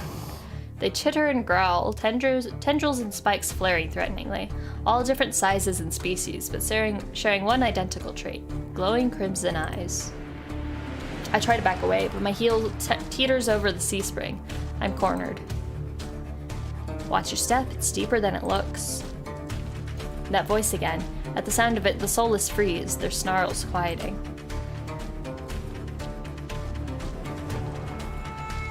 Ooh, new hot boy time. I search for the voice's source and find it above me, lounging in the rafters. Ooh, hello! Hello! You're cute. You look lost, little sparrow. Don't call me that. Never mind, he just ruined it. His gaze is a violent crimson, one that sears through me, leaves me feeling raw and exposed. They're the same eyes I've seen over and over. First with the scarred woman, now with the soulless circling me. All bound by the sea spring's blood red. Okay. In the shroud of darkness behind him, shapes like massive tentacles twist and coil around the wooden beams. I can't focus. The soulless' growls ring in my ears. They're not advancing, but that could change at any second. Panic rises in my throat as I struggle to track them. Hey! Eyes on me. Okay. Okay. My stomach rolls as I tear my eyes away from the soulless. Don't ignore someone who's talking to you. It's not polite. For a moment, anger knocks my fear aside. Who is this bastard? Fuck you! I'm a little distracted. I'm kind of distracted by the soulless about to maul me. Only on my command. They changed his name to Bastard. What if that really is his name? I scan the soulless again. They really aren't attacking, posturing more than anything else. You tamed them? Power of the sea spring. They're hungry, so they might bite. You could give me a reason to stop them. How about I didn't do anything wrong? Trespassing. And that's punishable by death? He gives me a non-committal shrug. Shrug? Shrug. I can't read. Bam, bam, bam, bam, bam. Bam, bam, bam. Bam, bam, bam, bam. So I'm just vibing to this. I called out earlier to see if anyone was here. Were we supposed to play hide and seek? Didn't hear you. My voice stops in my throat. This man's terse coolness is both infuriating and terrifying. I rack my brain for a way to diffuse the situation. Tell me what you want. What you really, really want. I'm not in the mood for guessing games. Your hands. You want my hand in marriage, sir? That can be arranged. Alarm jolts through me. I hide my hands under my cloak. Show me. Why? Won't ask twice. With a sharp huff, I reluctantly hold out my bandaged hands. Are you getting off on this? Unwrap them.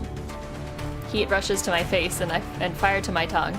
I should give him a piece of my mind, but not when his soulless are one command from ripping me to shreds.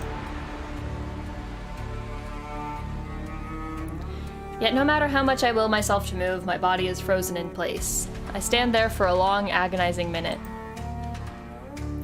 My hands are trembling when I finally raise them. I know the skin beneath the wrappings all too well, the hideous, unnatural flesh I've grown to despise. I grip the edge of the bandages. Stop. With a weary sigh, the man slides off the beam and lands with a thud that shakes the panels underfoot. Ooh, I like the style they drew him in. Looks really cool. It's very comic booky. I don't know why specifically more than the others. I think it's like the shading. He's a monster with an imposing figure that towers over me. I couldn't tell how tall he was before, but he's big. Illuminated by lantern light, his features are stronger, sharper. Ooh, a big boy. Subtle clinks of metal accompany each of his footsteps. The closer he gets to me, the faster my heart hitches. What does he want? Is he going to kill me? I step backwards. And find nothing to set my foot on. I had forgotten my back was to the C-spring. I fall, right before a warm hand catches my lower back. I'm hovering above the C-spring, the scent of smoke and leather enveloping me. Blazing crimson eyes bore into mine. Told you to watch your step. I'm too stunned to muster a response. Like I weigh nothing, he guides me back to solid ground and steps back.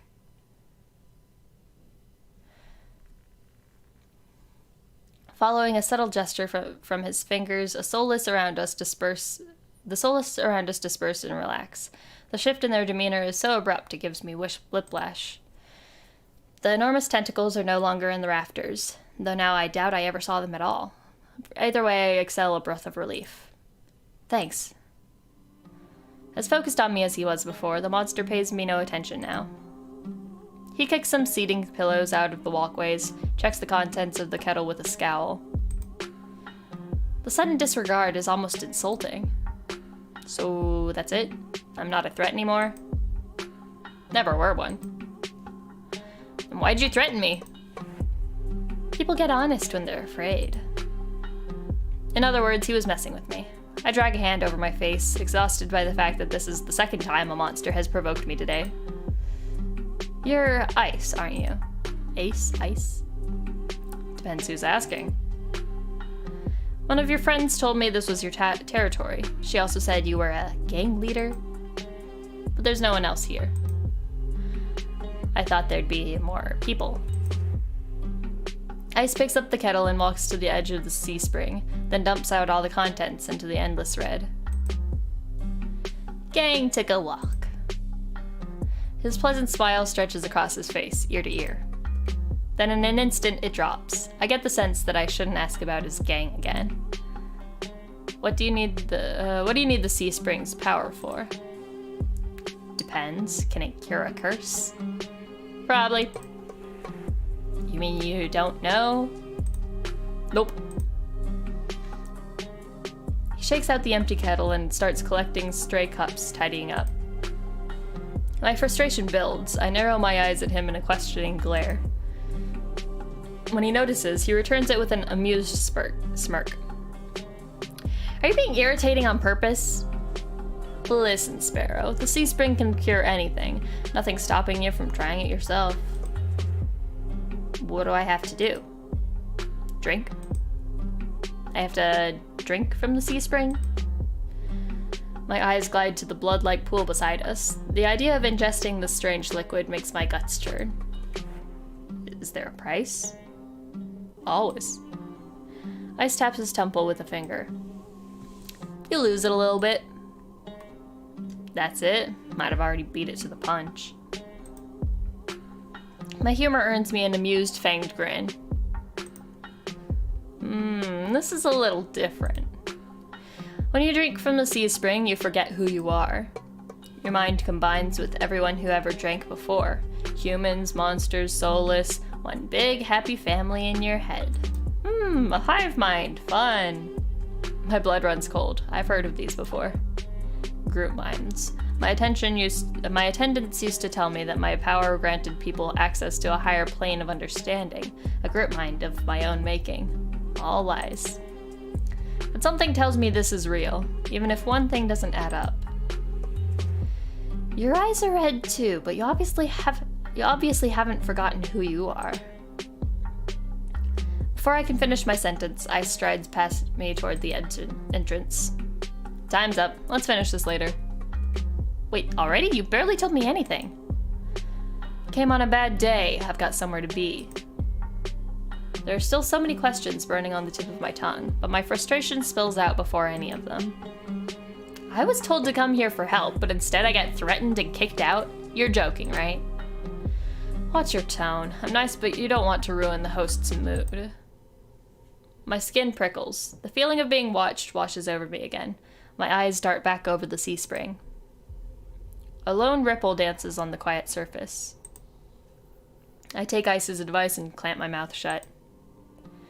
Ice approaches a nearby soulless, a lanky dog-like one with 6 legs and a crown of tendrils. Several sets of crimson eyes adorn its sides. Its forked tail wags rapidly when Ice squats beside it. He runs his fingers through the tendrils, scratches its chin, and pets his head. Who's a good boy? A gentle smile plays across Ice's lips. The affection he holds for the soulless is painfully clear. I dip my eyes away, my stomach fluttering at the tender sight. It's getting dark out, so this pretty girl will guide you back. Following a short whistle from Ice's lips, it trots over to the entrance obediently, tail swaying. I watch the soulless warily. Pretty is not a word I would use to describe it, and the idea of it protecting me sounds absurd. If I decide to drink, how should I find you? Find someone with eyes like mine. They'll point you in the right direction. But think it over. Once you drink, you can't go back. It's a lot to process, but I give a small nod. At least I know I have another option for a cure, as disturbing as it may be. I follow the soulless at a measured distance and watch it nudge the giant doors open with ease. When I am about to cross the threshold, I sneak one last glance behind me. My heart skips when I meet Ice's eyes. I'm about to snap my head away, but he just flashes me an easy smile. Till next time, Sparrow. I'll buy you a drink for scaring you. I don't trust myself to do anything but respond with another curt nod. Hello, Stephanie. Welcome to the stream, and Dumbo Combo, welcome. Hope the vampires have been out. Yeah, I don't think any of them are actually vampires, but some of them are monster boys. I don't know though. Maybe there are vampires.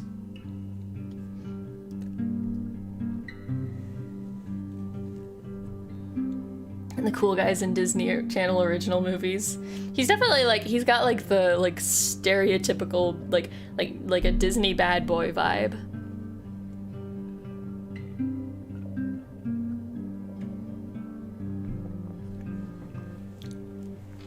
Outside, more crimson-eyed soulless scuttle about. It's hard to believe it's the same threatening pack from before. They chase each other in circles, roll around in the bog's mud. They pay no attention to me as the dog-like one escorts me away. Also, he's a dog person, and that's not exactly my cup of tea. It's an uneventful trip. Sometimes the soulless looks over its shoulder at me to make sure I'm still following.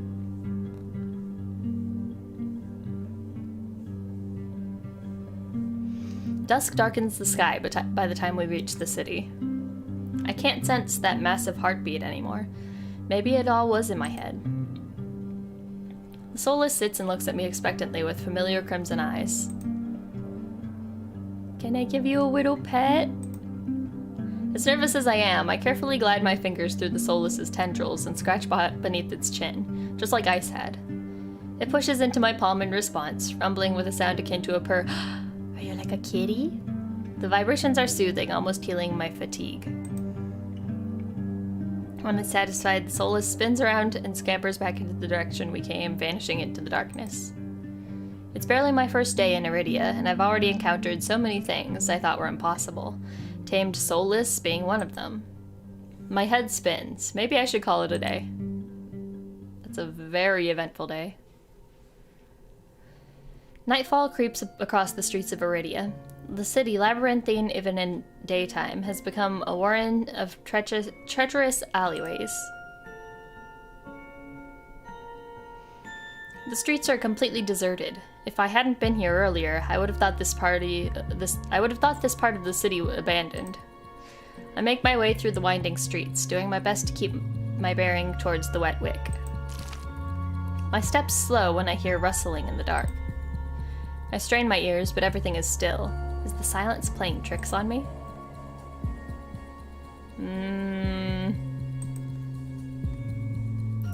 The fine hairs on the back of my neck prickle, a frisson of discomfort running down my spine. Something is wrong. My eyes dart from one side of the street to the other, searching for movement, but the shadows are as deep and dark as pools of ink, and I see nothing. I can't stay here. I need to reach the busier part of the city. Drawing my cloak tighter around my body, I hurry on my way. Though I keep my eyes sharp and listen intently, there's only the sound of my own footsteps. As the moments pass and nothing happens, I begin to wonder, maybe I really did imagine that noise. I turn the next corner and my thoughts come screeching to a halt. My head spins, the world blurring as the adrenaline rushes through my veins. Only one thing is clear amidst the haze. The soulless that attacked me in the soulless that attacked the caravan. It's crouched over a dark, indistinct shape, a body. A garland of intestines spills from pallid flesh. Blood grouts the cobblestones. For a mercy, the soulless is too distracted by its meal to have noticed me. My feet feel as heavy as stones, but I can't just stand here. Holding my breath, I take a step backwards. When the wet, slurping sounds don't abate, I take another, then another. Then a shard of glass crunches under my heel. The world seems to slow to a crawl as the soulless raises its head, blood dripping from its tendrils, every single one of its bulging eyes fixed unblinkingly on me. It's really here. It's come back for me. Run! I'm off like a shot, running for my life through the darkened streets. Okay, behind me, a piercing bay splits the silence, and heavy footfalls pound after me. My heart thunders in my chest. I take turns at random, trying to lose it in the maze of streets, but I can't seem to shake it. I hear its breathing now, a wet, fluttering rasp, growing closer and closer. The same claws that severed my arm swipe out. I duck, saved by pure reflex, and skid around a corner. I take 3 running strides before the bottom drops out of my stomach. A wall twice as high as me bars my way, a dead end. When I turn around, the soulless looms in the entry to the alleyway. It's no longer running. It doesn't have to. As it prowls closer, my thoughts race. Some of the buildings lining the streets are lit. There must be people inside. It's a long shot, but... just go in. I whirl, grabbing at the handle of the closest door. It turns completely, the hinges creaking as I push, and I feel a flash of hope before a weight hits the door from the other side, and it slams shut. The click of the lock turning is grimly final. In this wretched world, few people will stick their neck out to help their own flesh and blood, never mind a stranger. The soulless gives a rasping hiss. It's the only warning I get before it lunges for me with a flash of claws. I hurl myself to the side, but the slick cobblestones betray me. I fall, sprawling over the rough stone. As the soulless looms over me, I scramble away from it until my back hits the wall. There's nowhere to go. It descends on me for the kill. It occurs to me that I should have been using my save slots. Hello, John. Welcome to the stream. Oh, of course, the run meme. I always think of the one with the umbrellas on the beach. Run. But the impact never comes. Never mind, I'm good. Ooh. Are we gonna meet White-haired boy now? I warily crack open one eye, then the other, not sure whether I should believe what I'm seeing.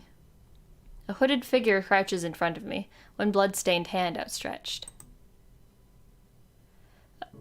Moonlight silvers the edge of their stiletto knife. Stiletto knife. Their eyes and their face and hands are splattered with blood, and the soulless. My eyes dart past my unexpected rescuer to the misshapen form behind them. The soulless's many eyes, once restless and vibrant, now look dull and waxy. A red pool spreads slowly from under its body. Numb with shock, I can't help but stare. It's dead. After all the people it's killed, after nearly killing me twice, I can hardly believe it. Well, I gingerly take the offered hand. The stranger's gaze dips to my bandages. Pale lips part on the brink of a question, then close again. With a strength belying their slight frame, they pull me to my feet. Something about them is strange, unlike any human or monster I've ever met. I can't quite place my finger on why. As soon as I'm on my own 2 feet again, they pull away from me and start wiping the blood from their face and hands. Stay there. They turn away from me stiffly, leaning over the soulless' gangly body. With their back towards me, I realized that I saw their hooded silhouette at the cenobium. You were at the cenobium... You're short! That's a great first impression. I feel like this is the more intelligent response. I've seen you before. You were at the cenobium earlier, weren't you? They cast a wary look at me. So what if I was? Their harsh response takes me aback. Before I can formulate a response, they continue. What are you thinking, traveling alone at night? This is far from the worst thing haunting Lowtown. I can't make heads or tails of them. First they save me, and now they scold me? I mean, I think that's fair. Lesson learned. I could do without the lecture, though. To my surprise, they break eye contact. Their attention glides back to the soulless' corpse. They examine it with an inscrutable expression. I clear my throat to fill the silence. I'm Tem. Uh-huh? How does this Min? I'm gonna say Min. Suddenly Min tenses. Their blade flashes as they drive it into the back of the soulless' neck. The soulless thrashes once, letting out a rattling hiss as the air leaves its lungs. Min leans on the blade, driving it deeper and deeper until there's a sickening crunch, and the creature goes limp. My heart thuds in my chest. It must have been clinging to life by a thread. Min straightens up, withdrawing their blade in the single smooth motion. Better to put wretched things like this out of their misery. They calmly clean the blood from their knife. I swallow, my eyes still glued to the cooling corpse. Why is a soulless inside the city? Min looks at me, eyes searching before realization dawns. You're new here. There's no walls around the city. Soulless can come and go as they please until someone is contracted to stop them. The cenobium's patrols don't bother to protect Lowtown. Not anymore. Let me guess, you're not a fan of the cenobium? I wouldn't go that far. Their brow abruptly furrows and they sheathe their knife, motioning for me to follow them.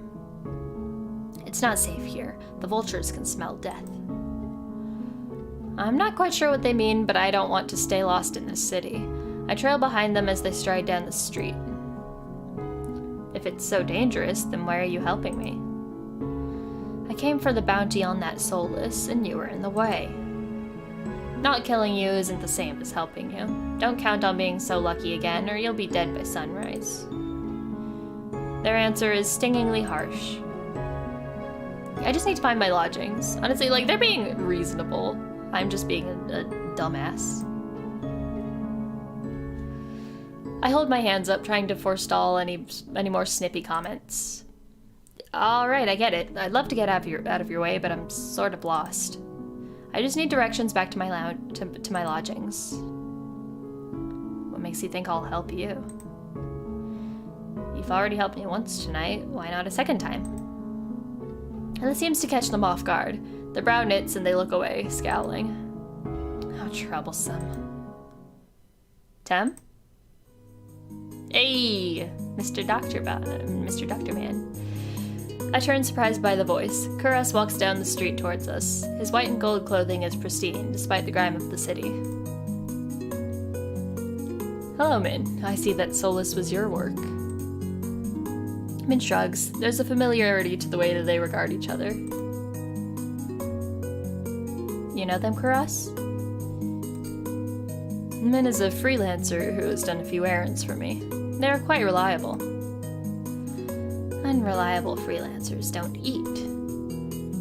Tem needs to go back to wherever they're staying before they wander into the jaws of another soulless. It is late. Were you able to find a place to stay, Tem? I'm staying at the Wet Wick. Both their faces fall. I see. Would you like a guide? It might be preferable to wandering about alleyways. That would be nice. Min clicks their tongue and sighs, sounding mightily put out. Going to the Amaryllis district? That gaudy cesspit? Come, this way. I don't know why Kuras was like taken aback by when he's the one that told me to go to the Wet Wick. Where does he think I'm staying? Despite Min's clear distaste, when Kuras leads me down the street, they keep pace with us. Catching my curious glance, Min's eyes narrow. It's not safe this late. I don't care about you, but Kuras is the only doctor worth a damn in this place. Are you like this with everyone?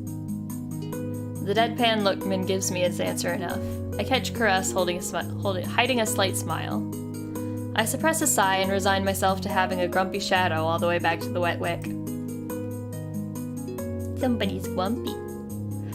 The route Kuras takes is completely different from my slow meandering earlier in the morning. In no time at all, he cuts through the darkened streets and twisting alleyways. It seems like half the city has poured into the Amaryllis district's colorful streets.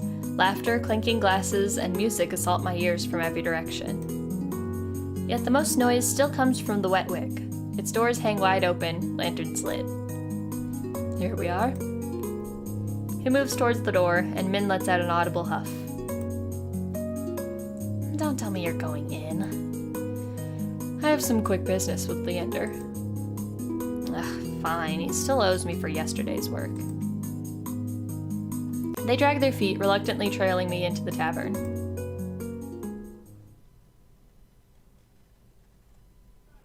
As soon as the doors open, a wave of sticky heat rolls over me. In the hours since I left, the Wick has grown suffocatingly crowded. Kuras stands out, easily a head taller than most. Even so, I nearly lose sight of him amid the sea of swarming bodies. There's a lot of big boys in this game, huh? I guess Kuras and, Ice are the big boys so far. I don't know how tall, what was the wolf boy? Ver is.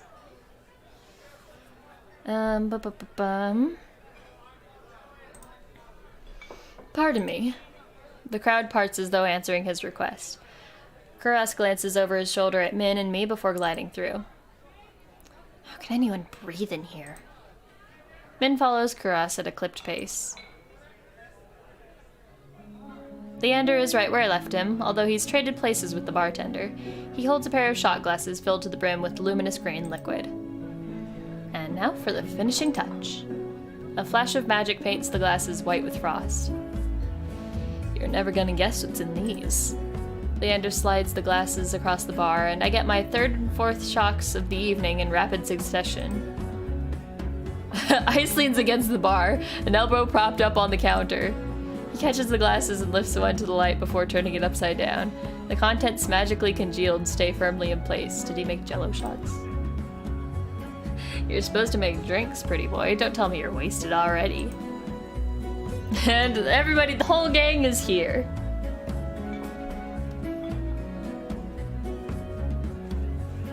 Not a good thing for me or no? I would prefer a variety of size of boys.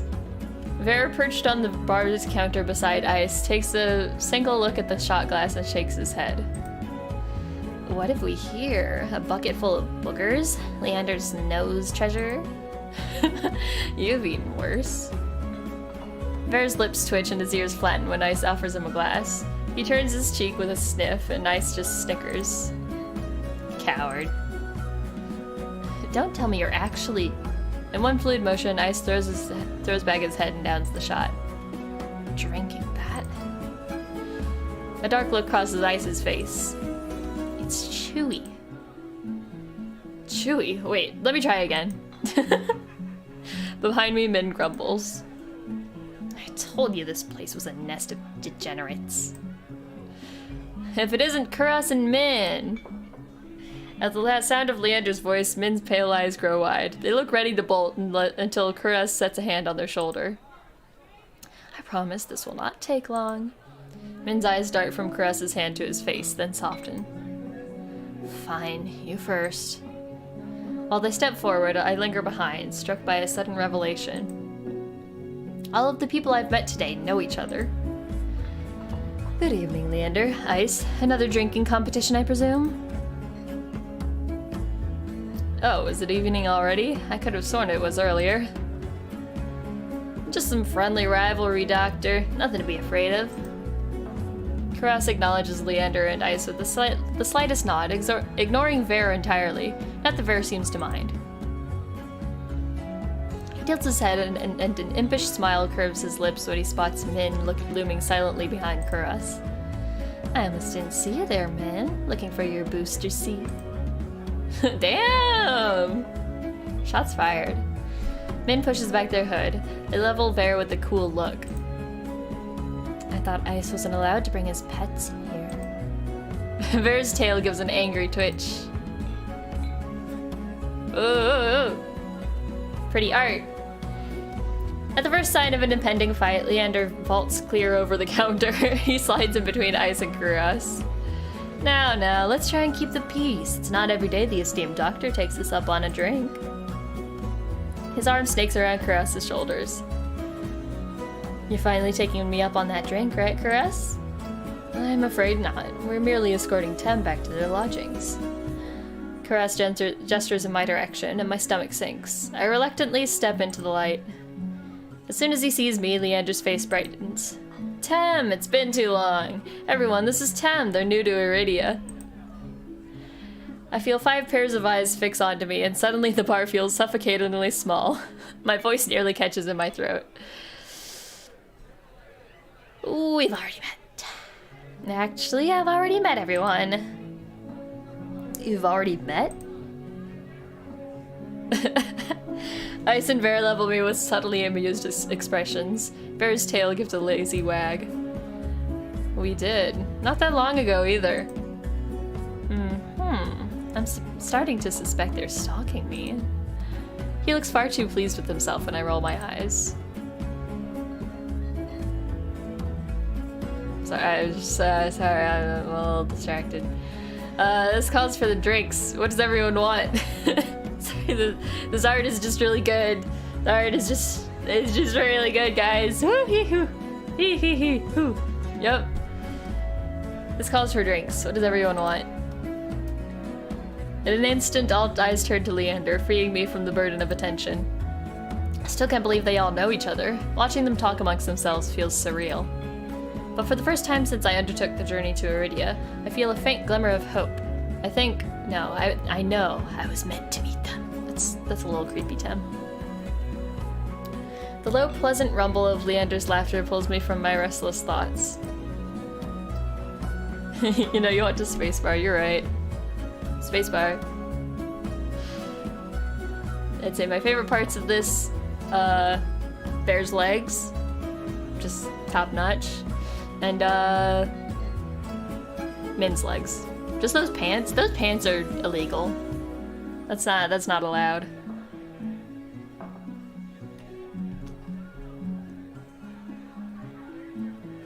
Have I heard myself most of this stream? Listen. Listen. That's just how this is just the kind of game it is, okay? It's a thirst trap.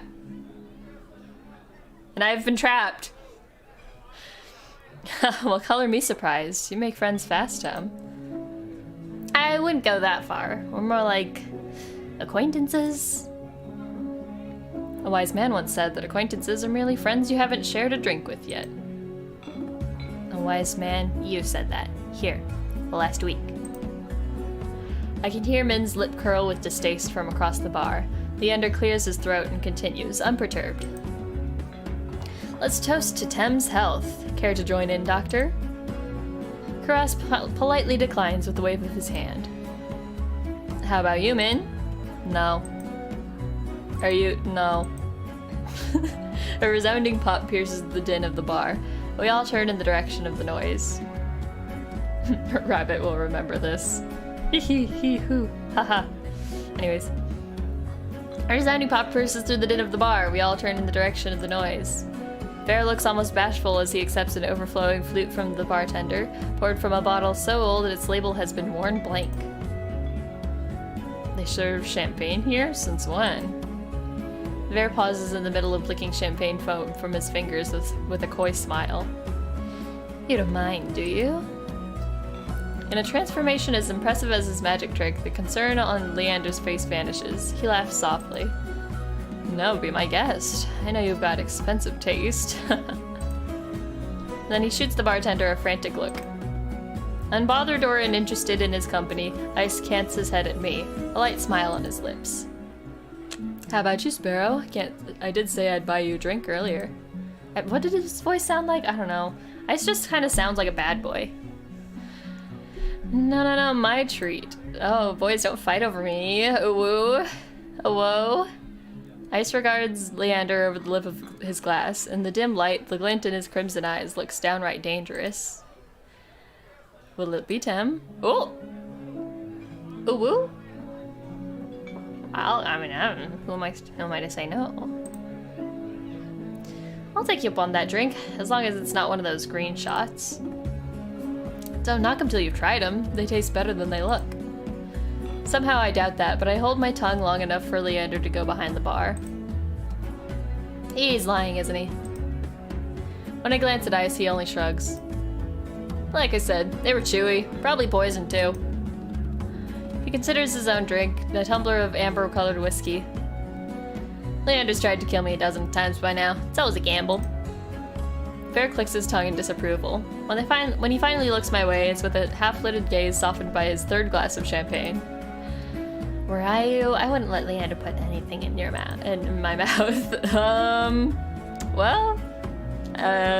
Thank you for the advice.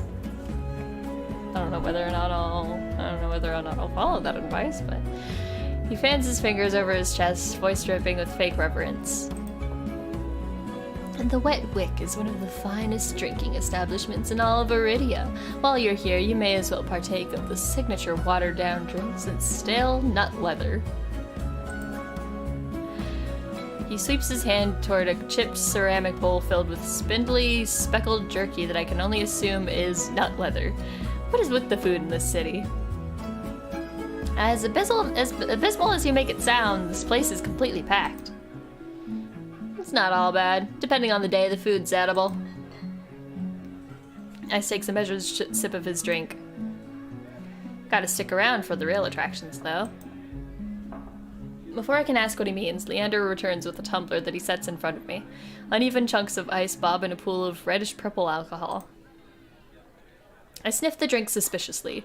To my relief, this time all I smell is the sharp, clean scent of gin with an undercurrent of fermented fruit. Relax, it's just the local specialty. Plum gin. Although if you're feeling more adventurous... I shake my head. Leander wraps his knuckles against the bar until the group falls silent. Alright everyone, let's toast. May Tem's stay in Iridia be full of bright adventures and discoveries. Cheers! Leander, Ice, and Ver raise their glasses in unison. Min only crosses their arms, and Kuras watches with polite indifference. I tip back my drink. The plum gin is eye-wateringly strong. Despite a sharp medicinal edge, it goes down smooth. One sip softens the edges of my vision. The next fades the din of the crowded bar into a low, persistent murmur.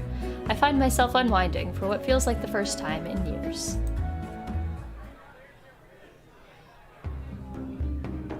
Aren't you the popular one, Tem? I'm guessing you met Kuras first.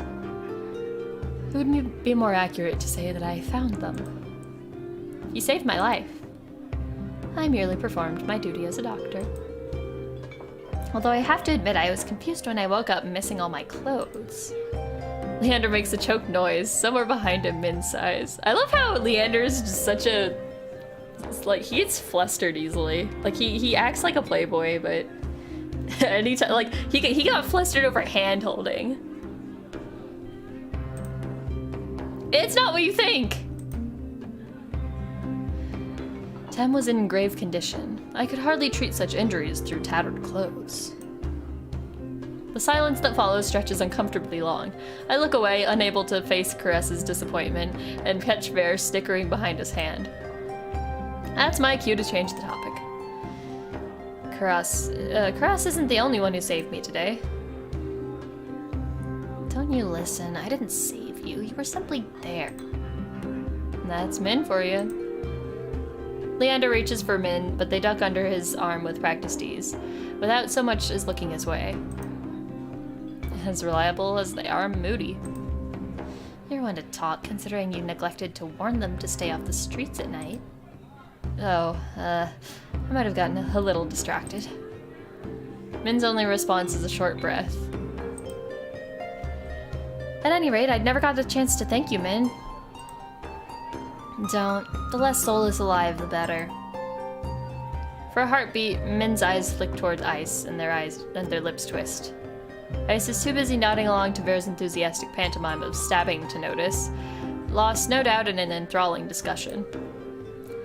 I've had enough of this hellhole. Let's go. Min and Kuras share a brief look, then the doctor speaks up. Very well, but there is something that I must discuss with Leander, if you'll excuse us, Tem.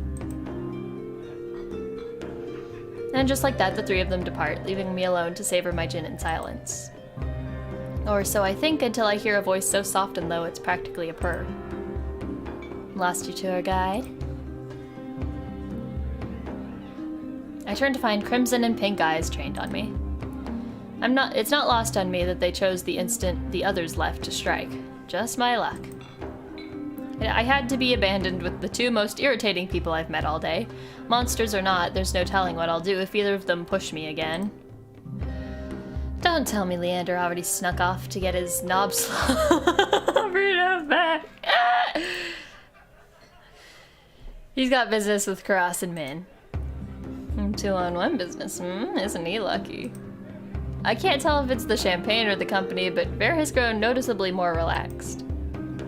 He sits with his chin propped on the back of his hand. His ears twitch whenever a hiccup shakes his shoulders. Cute. Why are you so far away? Come join us. He pats the empty bar stool beside Ice, but I hesitate. The smile Ver wears is sweet and distinctly sly, and with drinks in the mix, I dread how he and Ice will mess with me next. We don't bite. I'm not sure about that. Just hours ago, he tried to rob me, and you threatened me. Me? Steal? Surely you must be mistaken. You sure it was me? Yes, it was you. And then you had the gall to kick me out just so you could go drinking. He gives another one of his shrugs. I was lonely. A simpler answer than I expected, but I guess I can't fault him for that. Ver suddenly slumps forward, gossamer sleeves pooling where he rests his elbows on his knees. Ice sets his hand on Ver's waist, narrowly preventing him from tipping off the counter. How about we start fresh, Begin with proper introductions, get off on the right foot and whatnot. I'll start. The name's Ver, hunter extraordinaire. Ver's right hand flutters to his chest and he bows his head, flinching when his hair falls into his eyes. Ice doesn't say anything, so I suppose it's my turn now. It's Tem. It's me. Ver considers me for a long moment, his tail idly swaying behind him. Then he knocks back the rest of his champagne. It's a pleasure to formally meet you, Tem. He says my name slowly and deliberately, savoring every syllable. There's only one syllable to savor, unless you consider it as Japanese, where it's like 2 syllables, but whatever. A tingle jumps down my spine. I quickly turn my gaze away. Ice smirks at my reaction over the rim of his glass. Is something funny? Nope. I open my mouth and close it just as quickly. They want me to react, goading me into another ridiculous game. While their sharp cat-like eyes keep me on edge, something about this tension is fun. It must be the gin. A flash of white over Ice's shoulder catches my eye. Across the bar, Caress heads for the door. I don't see Leander or Min, but it feels wrong to let him leave without saying goodbye. I'll be back. Bear hums and wags his fingers at me as I leave.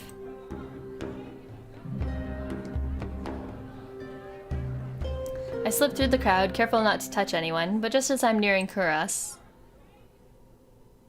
Gah! I stagger, shoulder checked by a man with a neck thicker than both my thighs. He stares down at me, nostrils flaring. Out of my way, shit stain. My words spill out on their own. You watch it! I regret them as soon as they leave my mouth. That fucking gin. The roughneck wheels around, shoving a bloodhound out of the way so he can close in on me. What did you say? He shoves me backwards, sending me stumbling to the sticky floor. I'm fine, but my heart leaps into my throat when I see the roughneck bearing down on me. You trying to start something here? The roughneck freezes, his fist cocked back. A group of bloodhounds called by the commotion circle around him, sizing him up. For what feels like an agonizingly long moment, the roughneck looks from me to the bloodhounds. Finally, he sniffs and spits on the floor next to me. The lob narrowly misses my cheek. Ew. Screw it, too many freaks in this circus tonight. He turns his back on me and comes face to face with Ice. A dangerous smile spreads across his face. You'll do. What happens next is a blur. Ice's fist crashes into the roughneck's jaw. He just wants to fight somebody. Causing an eruption of gasps, shouts, and even cheers around us. Fight! Fight! Fight! I scramble to my feet right as the frantic crowd swarms around me, cutting off my sight of everything and everyone. Through the ruckus, I hear Leander shouting. Hey, hey, Ice, take it outside! Ignore them, everyone. Look, drinks are on me. With those 4 words, the wicket erupts with hoots and hollers. The ring around me disperses as bloodhounds and onlookers rush toward the bar. Through the thinning crowd, I catch glimpses of familiar faces. Ice vanishes out the back, dragging the roughneck behind him. Kuras lingers near the door, searching, I suspect, for any wounded before he departs. Min draws their hood up tight as they slip out a side door. While Ver leans over the counter to swipe a glass of wine from behind the bar. And Leander, seated at the opposite end of the bar, gestures dramatically and apologetically at the bartender. He's just, God, he's so... This expression is so cute. It's so cute. Ah. In the space of a heartbeat, I realize that there's no telling when or if I'll see any of them ever again. Whoever I pursue may be the last person I get to speak to for tonight. Uh-oh. I follow. Oh, who do I follow? I mean, considering Leander, like, owns this place, or at least is, like the leader around here, I'm pretty sure I can meet Leander whenever I want to. But I think this is gonna start us off on somebody's route. Okay.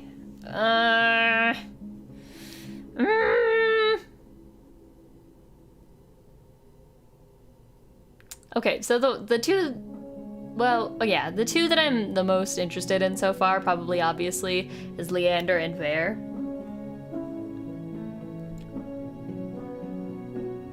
how hard it's to shave legs while listening to this thirst. What? That's completely unrelated. My thirst should not be distracting in any way. I can save and do all the paths. That's true. I should probably save here. Boop.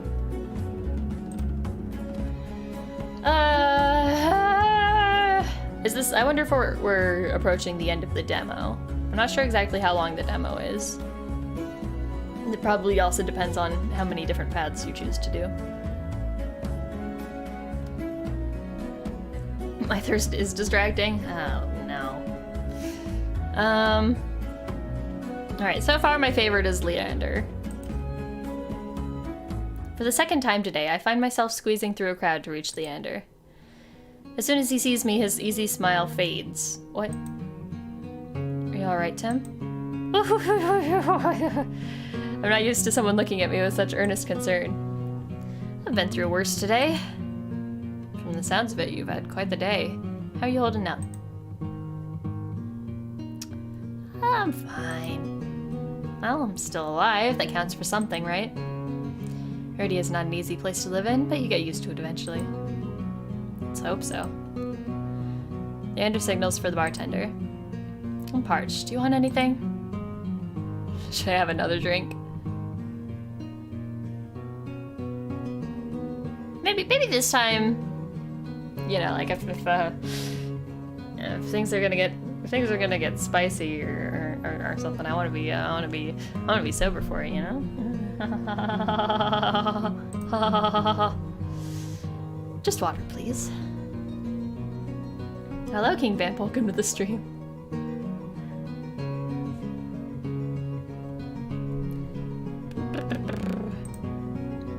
Make that too. Once he's ordered, Leander turns back to me. Did you at least try to get any good food? I had these fried dough sticks from a vendor near here. As soon as I began describing my meal, his eyes brightened with recognition. The long lads from one stall? You gotta try them with porridge. There's another stall about a block away with these rosewater rice flour cakes. Take one bite and you'll think you've been transported to some high-town patisserie. Then bam, you open your eyes and it's the same trash-lined street as always. When he laughs, his hair falls over his eyes. He shakes his head and pushes it back. I'll show you sometime, if you decide to stick around Lowtown, that is. The Iridia Leander describes is far different from the one I've experienced, but if you live anywhere long enough, I suppose it becomes home. Seems like I'll be here for a while. Maybe I'll take you up on that. The bartender returns with a pair of glasses and pushes them our way. Cheers. Leander clinks his glass against mine. It's just water, though. It's just the ice-cold water goes down easy. It was surprising finding out that you all know each other. I didn't think Iridia would be so small. Do you know how many times I've tried getting them all in one place? It's impossible, like trying to herd a bunch of soulless. I take it you know them well? Depends. Is there anyone you're curious about in particular? I guess I should just say Vare, huh?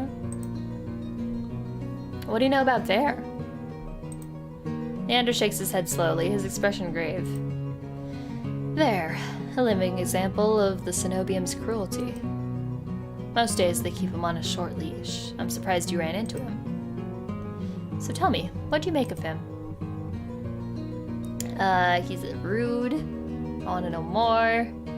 I mean, he was rude, but in just like sort of a fun, playful way, you know? I want to know more about him.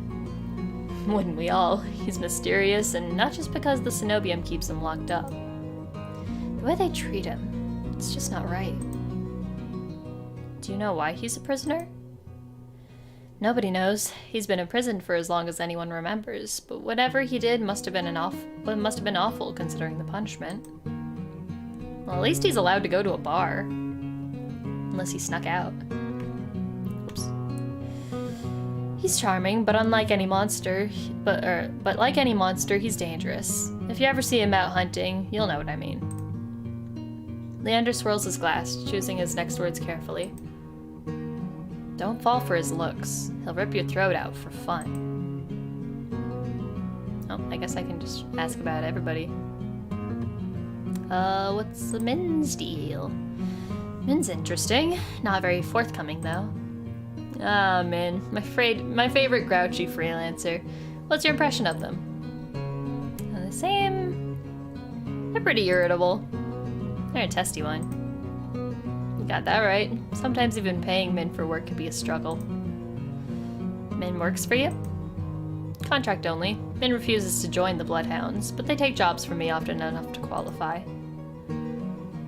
Just don't ever call them a Bloodhound, okay? I'll get an earful. Let's talk about Ice. So you're friends with Ice? Have been for a while, but he's rarely in town. Where'd you run into him? The Sea Spring. I'm surprised I just said it. Leander chokes on his drink. He coughs violently into his fist before giving me a surprised look. You went all the way out there? How'd he treat you? He was intimidating. Intimidating, to be honest. Don't let it get to you. Ice does well in Iridia because he knows how to scare people. He's a monster. You really don't think he's a threat? Not in the slightest. I like to think of us as rivals. We like to keep each other on our toes, you know? Don't you think being rivals with a monster is a bad idea? What if he wanted to disembowel you? It'd be easy. No, it's nothing that serious. Sure, Ice likes to toe lines on purpose. He's not such a bad guy when you get to know him. Why are you blushing? Come on, Leander, you can't do this to me. You know I'm weak to a rival's relationship.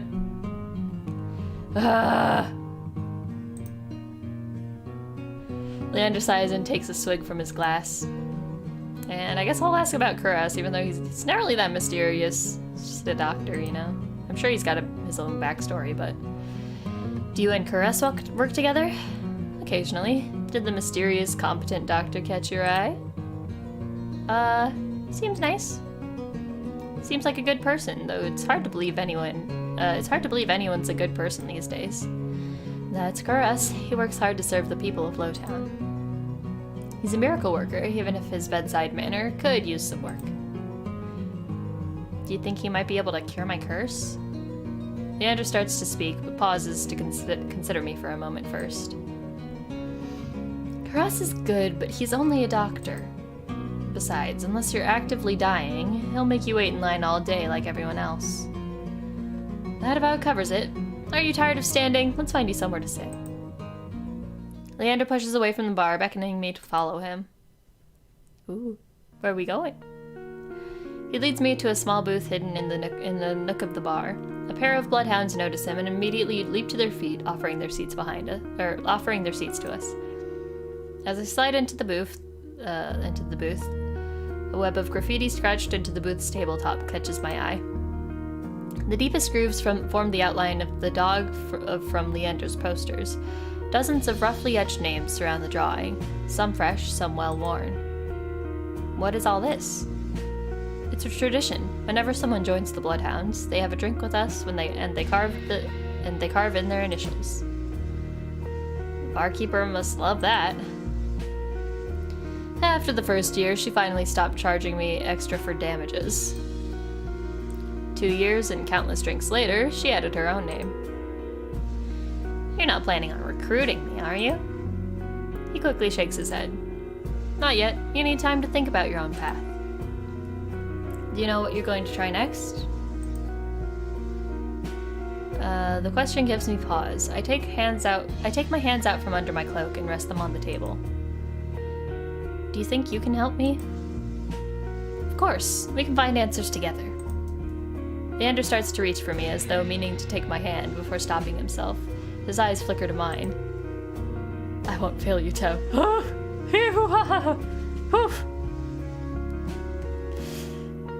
And if you ever need a taste of normalcy, I'll always be here for you.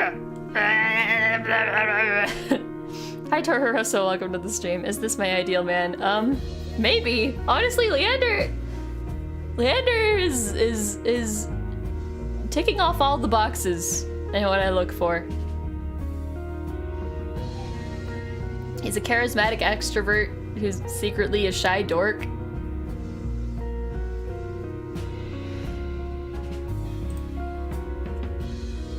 My chest tightens at the memory of touching him. Ah! Even now? What? Leander swallows. The table groans under his elbow as he leans forward. Ah! The booth is so narrow that he completely blocks my view of the bar counter. It's almost as though Leander and I are completely alone. If that's what you want. Ah! Ah! Ah!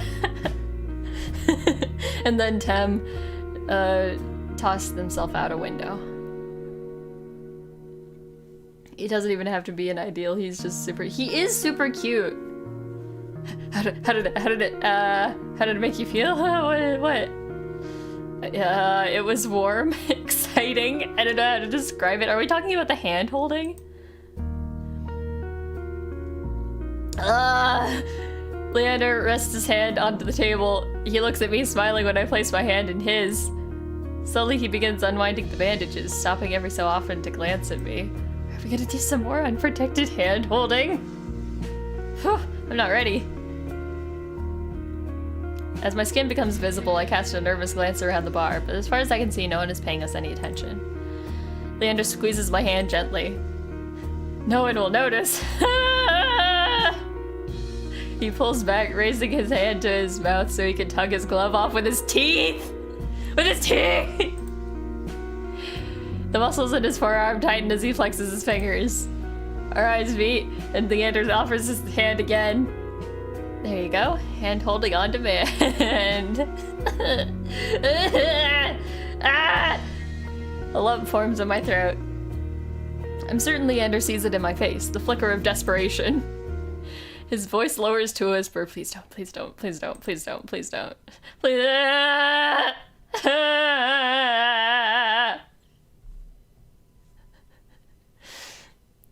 Anything you want, Tim. I can't do the Ikemen voice. I can't. I would actually explode.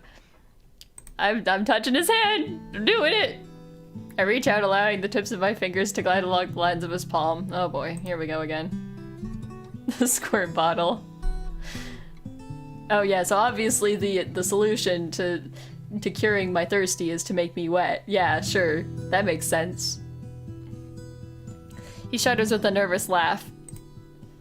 That tickles! Ah!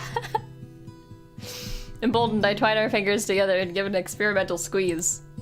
His hand is soft. Somehow I expected it to be more rough. Leander looks from our hands to me and smiles. Nice, isn't it? Yeah. Yeah. I've done this once already, but it still makes me lightheaded. I'm not sure if I'll ever get used to this.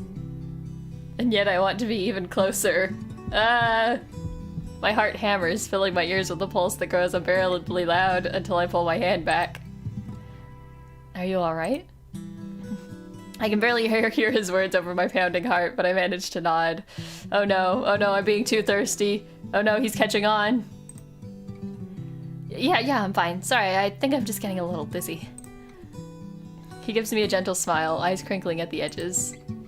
You've had a long day. You deserve some rest. Luckily, your room is just upstairs. Want me to walk you back?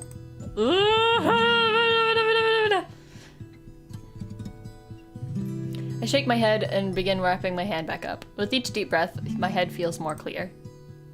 I'm fine, but thanks for, well, everything.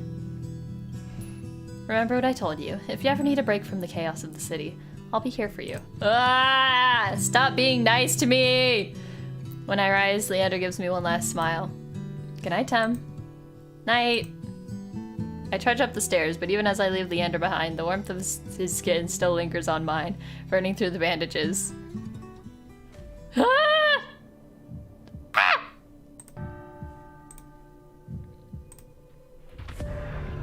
I mean, is there any choice really at this point?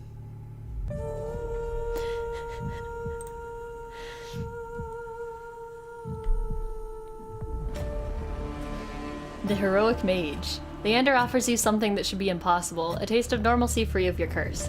As the first person to withstand your touch, he could change your life, but some things are simply too good to be true.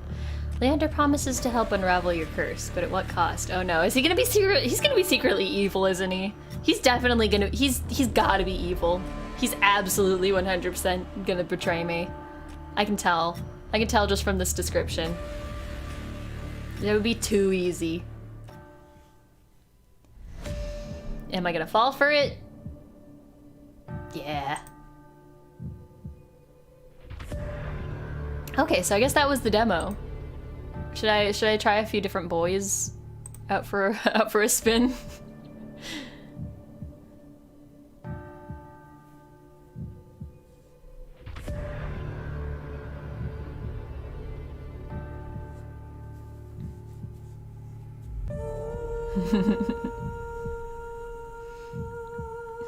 He's gonna betray me. Smash is confirmed.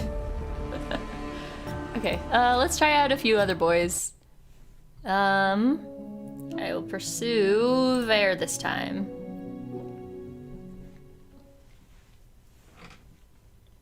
Of all the people I've met, only one left me with more questions than answers.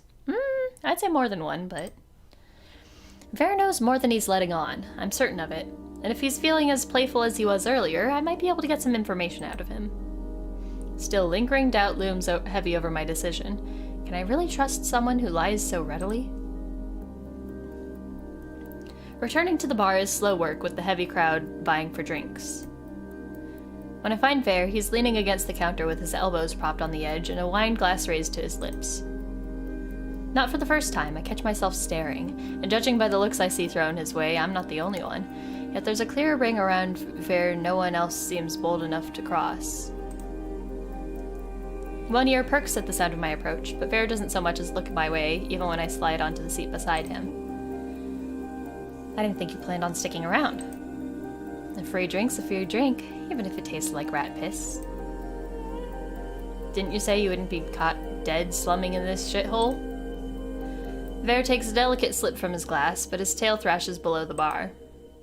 You've caught me red-handed. He peers at me over the rim of his glass. In the low light, his eyes glitter jewel-bright with amusement. However will you punish me? I figure my company's punishment enough for you. Vare's lips twitch and he smiles despite himself. So, you survived the night. You here for praise, or will a head pat do? I feel a muscle in my jaw flex at the cruel twist to his smile. Head pat, please. I will take the head pat. His arrogance has made a full recovery, meaning only one thing. Vare has sobered up. So much for my plan. About that, turns out you were right. I did run into trouble. Now I can't decide if you're an oracle, an actual threat, or just completely full of shit. Vare scoffs. Most would buy me a drink before insulting me. After the way you jerked me around, if anyone's owed a drink, it's me. Vare falls so uncharacteristically quiet that for a moment I fear that I've actually crossed a line. Then he props his chin on his wrist. I don't think you understand how things work here. Information is a luxury, one you flung carelessly aside. I'm not following. If you valued my words, you'd have taken them seriously. I gave you free advice, warned you of the danger you were in, and you still went prancing off to the sea spring. Small wonder the Solus didn't tear you to ribbons. My first impulse is to argue, but what he said doesn't sit well with me. How does he know what happened to me?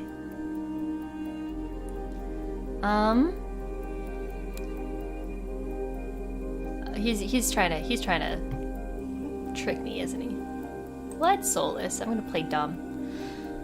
Oh, never mind. How'd you know about the Solus? Did you follow me? Of course not. And how'd you know? I have a very sensitive nose, remember? Right, how could I forget? Do you normally greet people by shoving your nose into their laps like an overeager Labrador? For a heartbeat, Vare's eyes grow wide and flat. Then he laughs under his breath.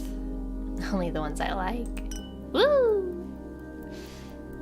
Ver trades his empty wine glass for a long-abandoned tumbler, sweating beside him. Soft lumps of ice bob in the watery dregs of whiskey. But the truth is, I despise most people. His eyes flicker over my shoulder and thin as Leander's boisterous laughter erupts from the other side of the bar. What about me? Now that we've started off on the right foot? He turns, angling so he can look me over. His gaze is agonizingly slow as it glides over me. Finally, his lips quirk. I haven't made up my mind about you yet. It's a start, or so I think, until his eyes slide away and he turns back toward the bar. It's not Ver's attitude that bothers me. No, I expected that of him. It's the fact that I've got no idea how I'm supposed to hold a conversation, much less get answers when he's being so testy, and his foul mood is infectious. Did I do something to piss you off? He lets out a short breath. No. Another lie. I'm close enough to catch the subtle bristling of his tail. I'm just disappointed. People like us can't help but attract danger. You seek it out, and for what? Cheap thrills? I wasn't trying to get eaten by Soulless. There's something I'm looking for. And you think Min can help you? Leander? Are you really willing to risk your life with those dipshits? What life? You got no idea what I've gone through, or... Forget it. I start to rise, but... Bear touches my shoulder. It's little more than a brush, but enough to give me pause. His eyes search mine, softer somehow than before. They couldn't even begin to understand you, but I could. I could help you if you'd only listen. How do I know I can trust you? You don't, but I'm slightly less inclined to waste your time with empty flattery or insults than those two. Is what you desire really worth risking your life for? I can't. They keep putting really worth risking, and it's really hard to say. I wanted to be like really worth risking. Whoa.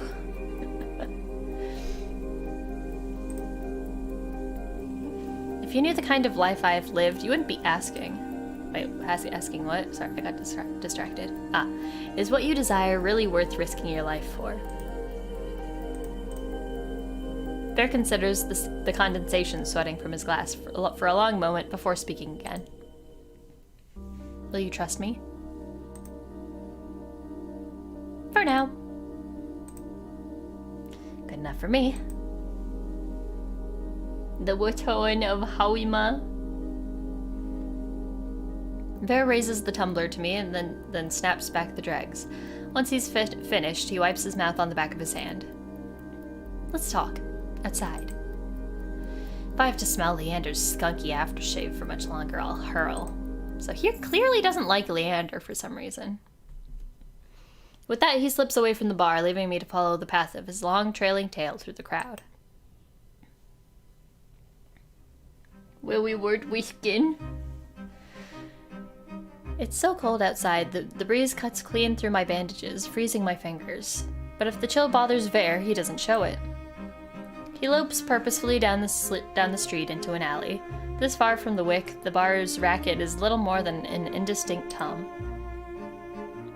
This street's as dead as the Amaryllis district was crowded. A vague sense of unease falls over me. You had questions? Ask. Bear's breath mists in the dark. In the cold moonlight, his shadow stretches unnaturally long over the cobblestone street. Quickly, I've got a show to attend. Heavenly Ludist, as I'm sure I've mentioned. He looks down his note at me. He looks down his nose at me, effortlessly imperious with one hand set on his hip. And for a breath, I'm reminded of the stark want that gleamed in his eyes when he touched me. If you weren't so pretty, I'd walk away. But I need answers, and I can't think of a better way than starting with the people I met earlier. If Bear doesn't prove trustworthy, maybe one of them will. First I ask about... Oh, okay. So we're gonna go through this with every character. I'll just go in order then. I'd like to know more about Ice. You two seem close. He made an impression, hmm? Not surprising. He's strong, ruthless, easy on the eyes. Whoa, do you have a thing for him? Gives it almost as well as he takes it. Okay. Oh, okay. Okay. I see. A bit simple, but you know what they say about still waters. I don't, but I'm too distracted by the change that's come over Bear to ask. Hmm. Now he's got the blushy face. Okay. A coy smile plays at his lips as he winds a finger around the chain dangling from his collar. I thought you didn't like most people. Ice isn't most people. He's better. Our eyes meet and Bear's tender expression curdles. Tem tried to work it into a throuple. Listen, I didn't even bring it up.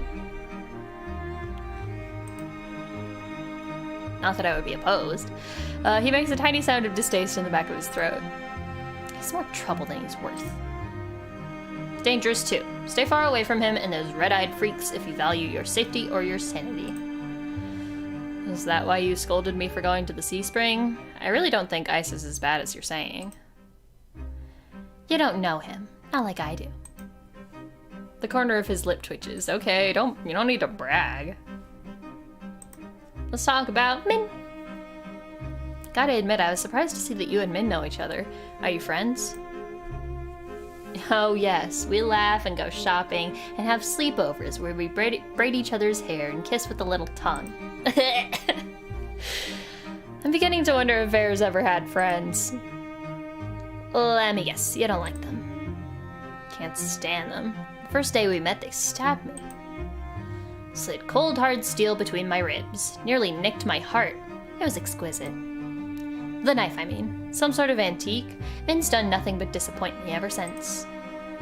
So you're not close.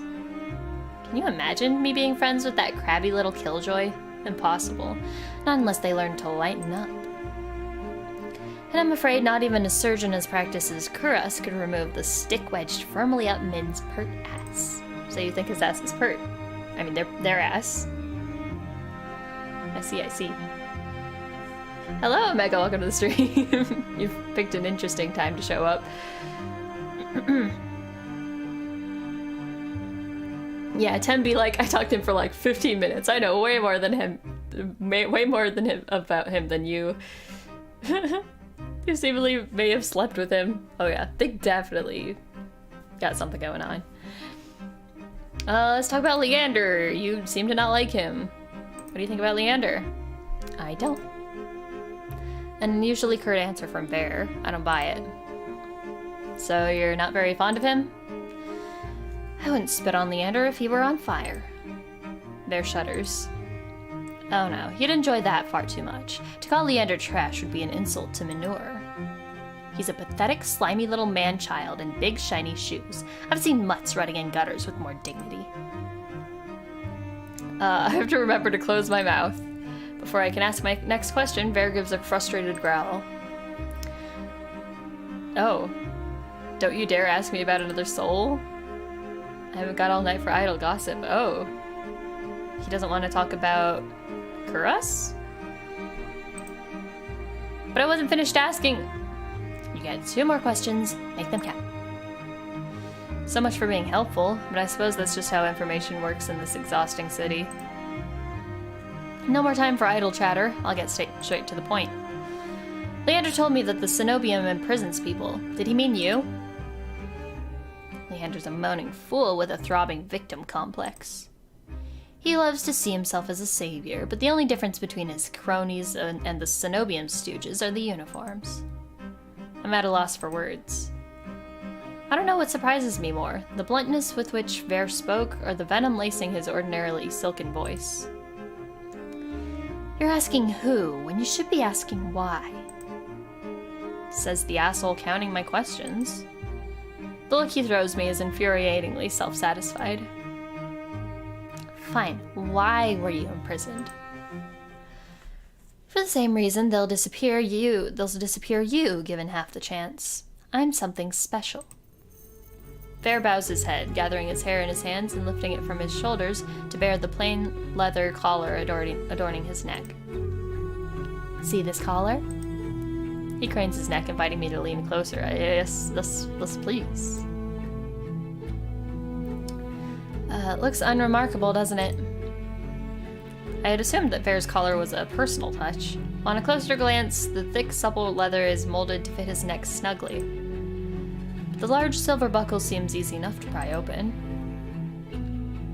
I guess I'm gonna touch it. I reach forward to touch the buckle, but Bear's hand lashes out. Long, slender fingers wrap around my wrist, exerting just enough pressure to hint at how easily he could snap my bones. Don't you know better than to touch without asking? He tuts like a scolding teacher, but an impish smile graces his lips. You didn't ask me first, bitch! You didn't ask first, so why should I? Our eyes meet and he grins. Because I said so. That's not very fair. Fuck fairness, life's not fair. His voice lowers to a pleased rumble. Patience, Tem. I'll tell you when and how you can touch me. Behave, or I'll make you bleed. He says it with a smile so sweet it hurts. Tem doesn't know consent. I didn't even get a choice! Literally the box on screen was like, touch, and I was like, okay.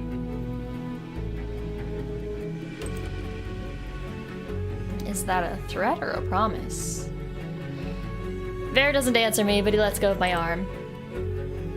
I smooth down my bandages, more to get a grip than anything else. I can't lose my composure again.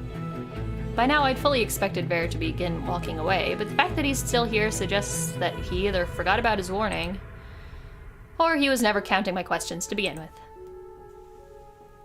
Are you saying that's what'll happen if the Cenobium finds out I am different? I'll be collared? Doubtful. They keep me around because I'm the best at what I do. And what exactly do you do so well? He's a hunter, we already know this. Killing. He says it carelessly, without hesitation. As long as I wear this collar, I'm made to hunt the Cenobium's dizzying array of enemies. Monsters, soulless, noisy dissidents who grow overbold. I'm bound by their will until the day I die. That's awful. Bear murmurs in agreement. It is, isn't it? And that's all you're getting from me. I really must leave now. I'll be late. That's it? Why'd you bring me here if you weren't going to explain anything? He has the nerve to laugh. Isn't that obvious? I wanted to lure you out here alone so I could eat you. You're lying again. And you're asking far too many questions for someone hiding so much. He sneers, and reflexively I shove my hands deep into my cloak. What makes you think I'm hiding anything? Oh, I don't know. Maybe it's the tough act, or the way you tense up at the slightest provocation. More likely it's the bandages. Not exactly subtle, I'll be going unless you're willing to share some morsels with me. There's a biting edge to his playful tone. I can't tell you anything. Wrong. You can start with what you are. I take a step backward, but... Ooh, am I gonna get kabedoned? Oh, hell yeah. My back hits a wall as Bear follows me in lockstep. I turn only to find his left hand resting on the wall beside my head, caging me in. Bear reaches for me. His fingers curl around my chin and lift, forcing me to meet his lidded gaze. Would you believe me if I said that eyes are the windows to the soul? My eyelid twitches. Cliché, I know, but let me tell you a little secret. Bear leans in until his lashes tickle my cheek, and the warm, faintly spiced scent of his hair drowns out the stench of greasy cooking fires and chimney smoke. There's nothing you can hide from me. His voice is so low, so supple I could slip into it. You poor thing, misled by those you trusted most. You caused so much suffering unknowingly. I know that pain. I can help you forget it all. I swallow thickly. How could he possibly know? No, this must be some kind of trick. But for once, Bear isn't smiling. All that suffering has made your soul so irresistible. His piercing eyes pin me to the spot. The look on his face makes my blood run cold. I've seen it before. Traveling through the wastes, the lanterns would occasionally reveal carcasses picked clean by starving scavengers whose eyes shone in the dark with the same ravenous hunger. Bear takes a shuddering breath. You're trembling. What if you and I went somewhere quieter? Alone?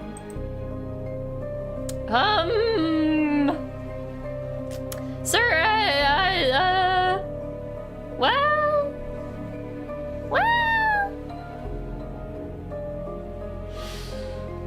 I feel like he's gonna actually, like, eat me and not in a fun way, so...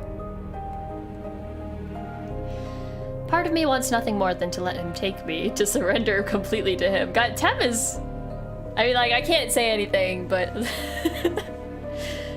like, Tem in the game is even thirstier than real Tem.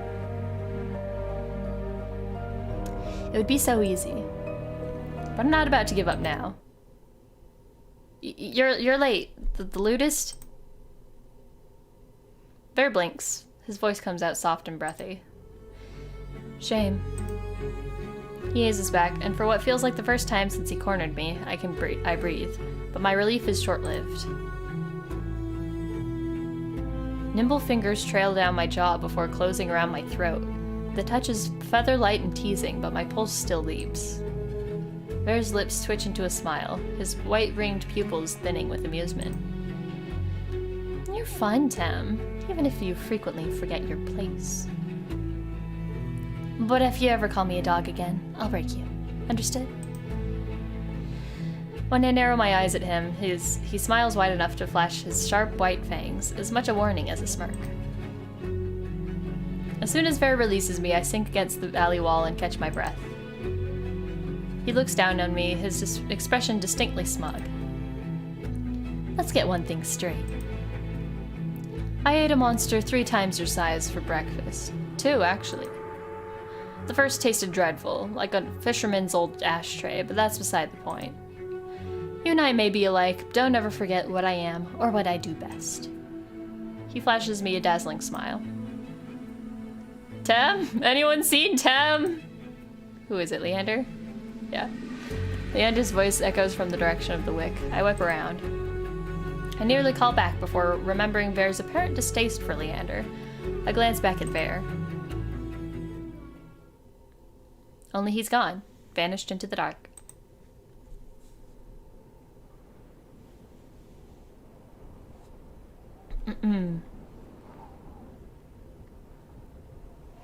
I'm left in the deserted alley, trembling with a delirious mixture of exhaustion and excitement.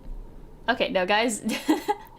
No, I am not the same as in-game Tem, because, like, okay, like, I might play it a little more flirty in the game because I'm playing it like it's a game, you know. I just want to see the spicy options, you know, for entertainment's sake, you know. If this were real life, I would not be as yeah. Yep. Right? Leander's so cute. I'm like, what's the catch? He's too perfect. Yeah, for science. For science. I'm left in the deserted alley trembling with a delirious mixture of exhaustion and excitement. Fuck. I let out a long shaky exhale that condenses in the freezing air. Only once my racing heartbeat slows do I make my way back towards the wick, guided by the distant sound of Leander's voice. Okay, so I'll go ahead and at least read this. The chained charlatan. Bear serves as a warning of the dangers posed by the cenobium. As cunning as he is curious, Bear finds you fascinating and insists that he can help. But trusting him means entrusting your life to a collared beast with a lethal reputation. Can Bear protect you, or are his honeyed words a trap waiting to snap shut? Okay.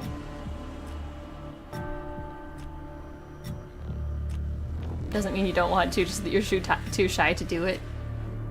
Maybe so.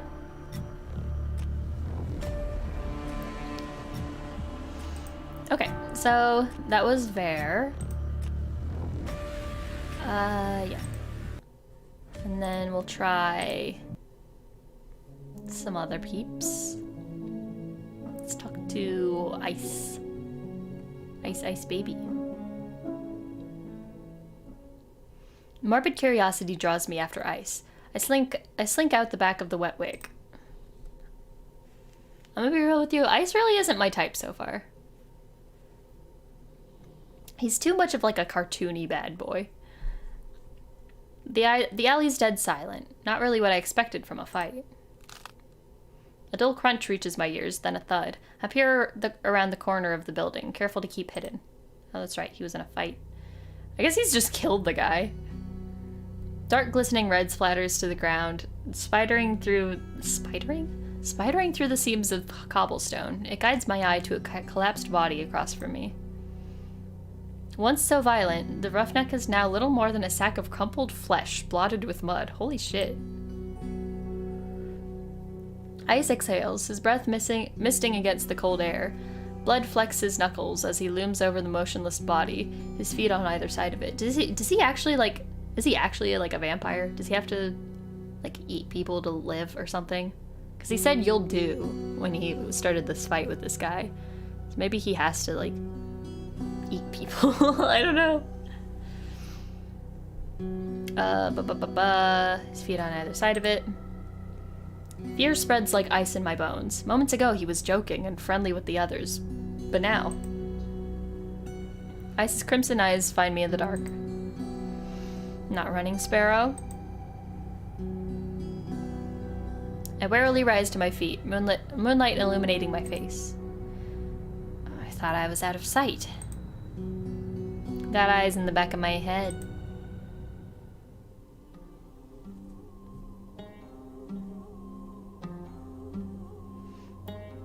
Are you the only one who likes the whole Cthulhu thing? What, you mean the like weird mind meld? Ice steps off the roughneck. My eyes stayed locked on the body. It's wet with layers of blood and grime, completely still. He's alive. Are you sure? Calling me a killer or a liar? Both? Killer. Must be scared. You won't hurt me. Oh, I thought I was being sassy. It comes out like a question. You won't hurt me. His eyes flick down my body, then up again. Not like him, at least. His bloody knuckles catch his attention. He tries to rub them clean, but ends up smearing the blood around more. I keep making bad impressions on you. Oh? I didn't know you cared about my opinion. Just prefer you didn't piss yourself when we talk. Annoyance bubbles in my chest. Well, I'm not pissing myself, even with your bad impressions. Like the first time we met, Ice chips away at my fear, replacing it with irritation instead. Ice kneels beside the roughneck and frisks him. I can't help but wonder if the crime was worth the punishment, but I hold my tongue. Deftly, Ice's hands search through the roughneck's pockets. It doesn't take him long to find his prize, a cigarette and a matchbox. He strikes a match. Sparks light up his angular features with a golden glow. It's distracting for a moment, but my eyes inevitably drops back to the muddy body. You just gonna leave him there? Ice draws deep from the cigarette.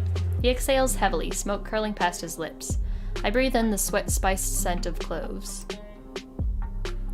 As his tension melts away, he looks at me with cool-lidded eyes.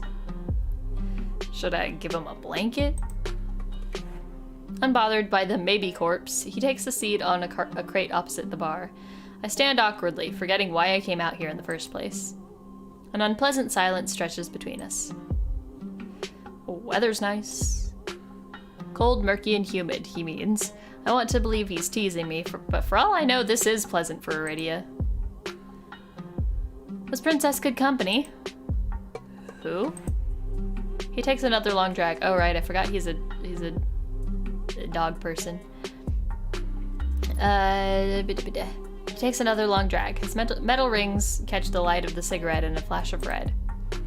The soulless who has escorted you back. You named it Princess? Jealous?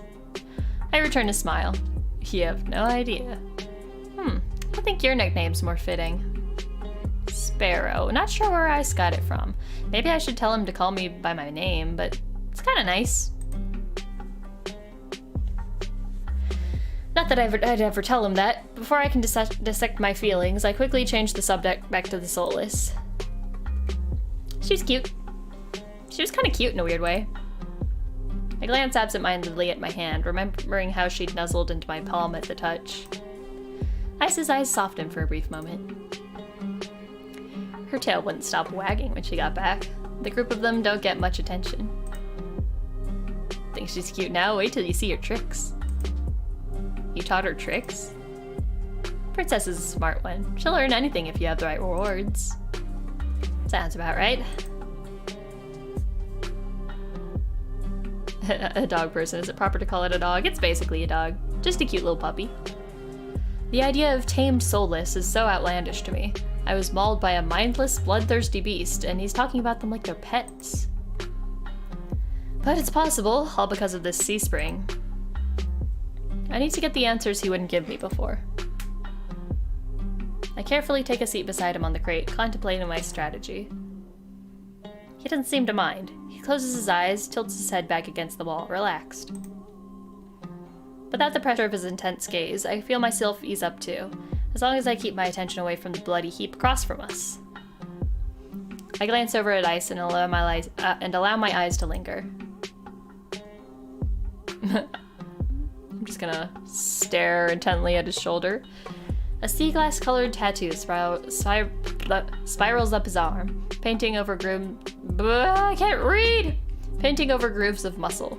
Silver jewelry glints in the moonlight, and it drives my... oh god, I can't... oh, my brain. It draws my eyes to his bare chest. Rough hands, carved jaw. Ooh. No, I don't really care. He's not my type. His ears, his horns, his pupils, everything about him is sharp, even the fangs that only show when he grins. But my attention's drawn back to the tattoo. Something about it feels unnatural, as if the tendrils move when I'm not looking. What's your verdict? I whip my head in the opposite direction. What verdict? Got a long, good look. Are you impressed or do I need work? My face grows hot. I'll flirt a little bit. I've seen worse. He responds with a low chuckle draped in smoke. Keep staring then. My embarrassment spikes. Without thinking, I blurt out in change of topic. I have questions about the sea spring! Boredom eclipses his amusement in an instant, and he closes his eyes again. Of course you do. I thought I made myself clear what you'd be giving up. Before you kicked me out to go drinking, I still need to know more. My turn for a question. It sounds more like an order than anything else. I bristle under his narrowed gaze. Fine. He takes a long pull from his cigarette and lets the smoke trail slowly from his lips. Your curse. What about it? This song and dance is all too familiar. The selfish questions come first. What does it do? Is it painful? Can you control it? I brace myself for the inevitable onslaught. Is the thought of living with it really so unbearable? My dread dies with his words. No one's asked me that before. You've survived this long. Unless you're running out of time, I'd wonder if it's really worth the sacrifice. He flicks the cigarette aside and props his head on blood-smeared knuckles. But what do I know? I'm just an outsider. My fingers fuss with the trim of my cloak. Ordinarily I'd feel annoyed, but now my chest feels tight. You could have sold me if you were less honest. You're a shit salesman. Oh, like sold me on the sea spring? He laughs under his breath. Harsh words. We lapse into silence again. This time it's surprisingly nice. The quiet, chilled air is a calming reprieve. You know, you didn't seem like an outsider back at the bar. A lot of people like you. Ice raises a brow at me. I start by asking about... Okay, and now we've got... There. I was surprised to see that you and Bear were close. Blessing and a curse. From what I've gathered, most people think he's, I don't know, an asshole? And water's wet. Well, actually, I wait for him to elaborate or add his thoughts, but he doesn't. So, what do you like about him? He lets out a quiet laugh as if amused by my question. A lot of things. You already named one. You like that he's an asshole? Temperament matches the drapes. Looks good in blood and better in tears. Ooh! Favorite thing's the tail. Sometimes it frizzes up if you... He catches himself, clears his throat. It's hard not to let the disappointment show in my expression. God, this Tem is, Yep.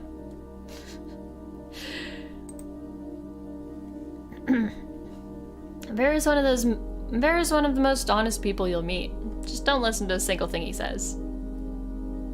What? Those sound like complete opposites to me. Okay, let's talk about Kuros. I didn't know that you and Kuros were friends. In a way, I help him in the clinic sometimes. Doctor doesn't let most people closer than arm's length. And you do? Heart's on my sleeve. Get the sense Kuros was like that in the past. Must have been burned. He trails off after the last few words, and shrugs. He opens up in his own ways if he's relaxed enough. I don't know how to even imagine that. You'd be surprised. Even the doctor has an endearing side. I can't decide what's more intriguing. The fact that Kuros has an endearing side, or the idea that Ice has managed to coax it out of him. I think, like, everyone in this friend group is fucking.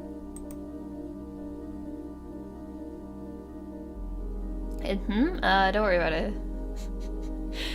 Tell me if you uncover any of his other secrets. I'd kill to know more. How's Min? Maybe Min doesn't necessarily like you, but they definitely pay attention to you. Ice's reaction takes me off guard. He growls, pinches the bridge of his nose, as exasperated as I've ever seen him. I make enemies as easy as they breathe, Sparrow. Doesn't bother me. But that dub's got it out for me for no reason. He really likes, likening people to birds. Maybe they're unsettled by the sea spring? It's not about that. It goes without saying that they've got some issues. Don't think they understand that you catch more flies with honey than vinegar. Honey has left a bad taste in my mouth in the past. Could be the same for them. At least you're capable of a conversation. Do me a favor and teach the Delph some manners. Thought they'd lay off eventually if I didn't bite. Hasn't happened yet. I briefly considered the possibility that Min wants to get bitten. What? I'm not about to propose that, though. How's Leander? You and Leander clearly get along well. You like Leander? Doesn't everyone? He's helped me a lot since I arrived in Aradia. He even got me a free room at the Wet Wick. His charm's gotten him far, but for a leader, he sure likes it when others take control. Part of me desperately wants to ask what he means, but Ice continues before I get the chance. Surprised we get along? I thought you'd be at each other's throats instead of drinking buddies. Smile is easy, but there's a dangerous edge to it. Leander's done a good job, for a human. Naturally, there'll come a time when his resolve is tested. Same could be said for anyone, in this plane or the next. Wait, what? His resolve is tested. Okay. As for my resolve, well, stick around in Aradia long enough and you'll find out. I was just wondering, this guy just walks around with, like, these, like, demon horns and stuff, and then, you know, Ver is a fox boy or whatever. Like, people in this city just kind of roll with that. I'm like, how many people that live in this city are, like, non-humans for this to just be, like, commonplace? They can just, like, hang out at a bar.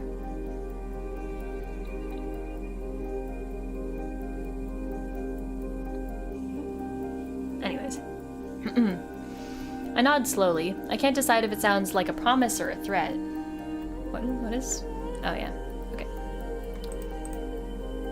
Got any more observations, Sparrow? My main point is that, speaking from experience, being an outsider usually means you don't have friends. I don't. I level him with a tired look. Fine, I'll confess, I have one friend. Don't say yourself. Ocudius? Osudius? As soon as he says the name, a thick wave of unease runs through me, the same sensation I felt at the sea spring and in the outskirts. But as quickly as the sick feeling hits me, it dissipates, leaving me oddly numb against the prickling cold.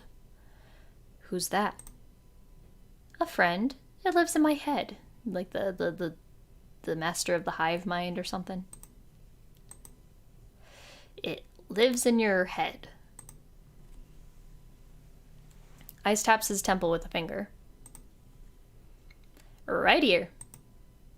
Scared you off yet? That'd be the third bad impression I've made on you today.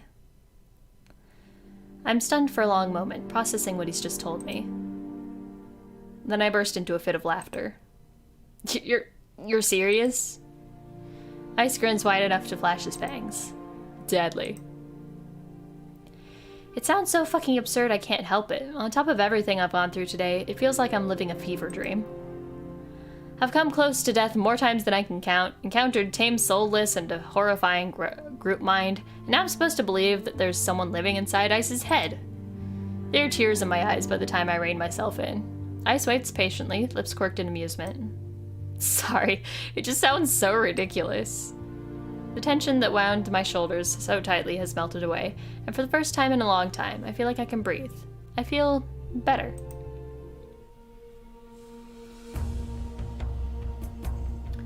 This is a city where beasts roam in the streets at night, but it's also the outskirts of a more popular district. Yeah, it's like this is the bad side of town.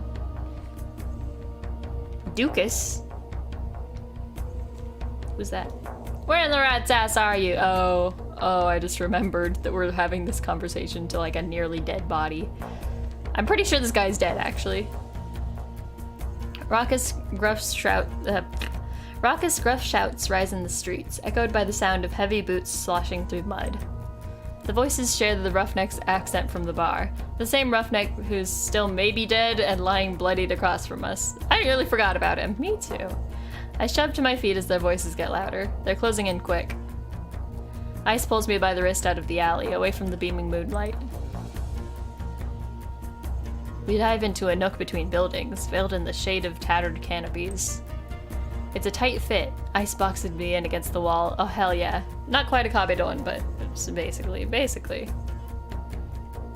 His body all but pressed against mine as he towers over me. For the second time today, the heady scent of smoke envelops me, but this time cut with the metallic tinge of someone else's blood. Ice pitches his voice low. Quiet. My heart leaps into my throat.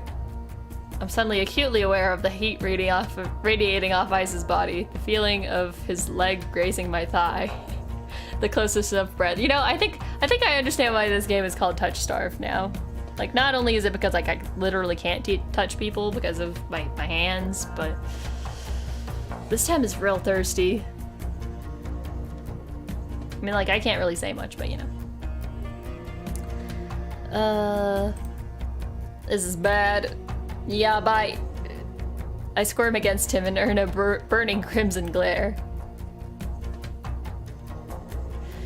Do we really have to? His hand covers my mouth, muffling my whispers. He shakes his head. Don't.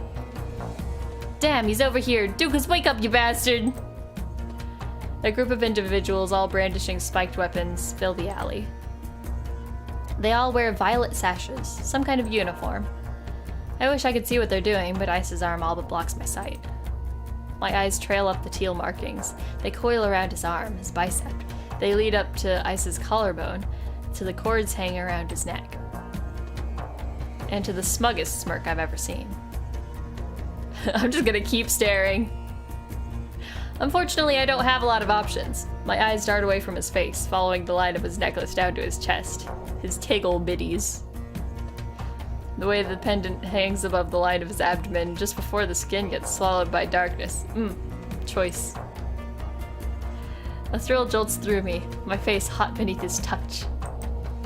This can't be happening. Why am I getting worked up in this situation? Voices in the alley grab Ice's attention this time. Shit, he's got more broken ribs than whole ones. What kind of freak did this? Fan out, find the cocksucker responsible. You three, take Dukas back to base. At least he's still breathing.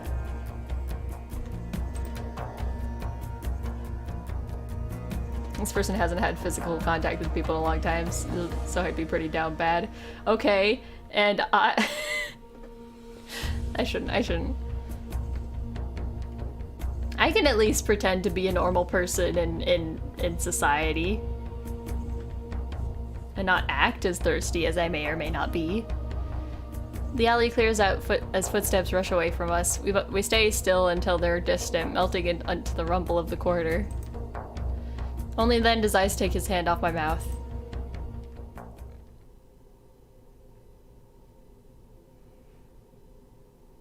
Yeah, that's the difference between real Tem and game Tem. I can pretend to be normal when I need to. When we finally step back into the moonlight, the night air is ice on my skin. I feel dazed and the need to keep my eyes off Ice at all cost. Let thirsty Tem free? I think that would be considered sexual harassment in most people's standards.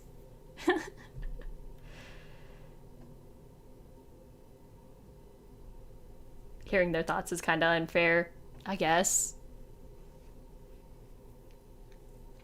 When we finally step back into the moonlight, the night air is ice on my skin. I feel dazed, and the need to keep my eyes up. Okay, I read that already. Was that really necessary? The tremble to my voice is nothing but embarrassing. Staying hidden was the best option. It would be a hassle to run into them with you there. What, because I'm dead weight? Because 3 bad impressions are enough for one day. The answer is too vague for my liking, but he's probably right. Either way, I don't have the energy to argue. Come on, Sparrow. Let's get you home before you're framed for murder. Very funny. We reached the front of the wet wick too quickly. I hate to admit, but I don't want to separate from Ice yet, and not just because he never answered my questions. He's infuriating. As easily as he makes me feel on edge, he can make me feel safe, secure somehow. You know where to find me. At the creepiest place in the world. Take your time before you decide to drink. I happen to like your shitty attitude. Ooh, he likes me! Okay! It takes me a moment to process it, then my eyes flutter down to my feet. I'll keep that in mind. When I glance back up from the ground, Ice is already down the street, disappearing into the throng of people. No fanfare, not even a wave. Asshole. Alright, let's see what it says for him. An intimidating... the Demon Renegade. An intimidating yet laid-back outsider. Ice presides over a sea spring with unnerving powers. He offers you a miracle, but the price means submitting yourself to the horrifying presence at the heart of the spring. Will you gaze into the abyss for answers, even at the risk of losing yourself? Okay. So we've got 2 more. What time is it? We might as well go through the rest of them, right? Hello, Mexican Tail. Welcome to the stream.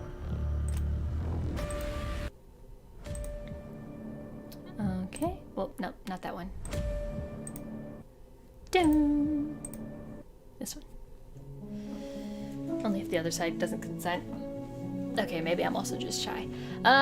Okay, we talked to Ice and Bear and Leander, so it's just Caress and Min. Let's talk to Caress.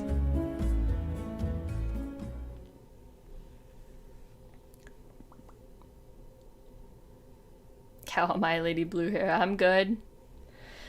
Hot on Caress's heels, I squeeze my way out of the bar. Of everyone I've met, he seems the most likely to help me, and the least likely to murder me on a whim. Yeah, considering put all that effort into saving me.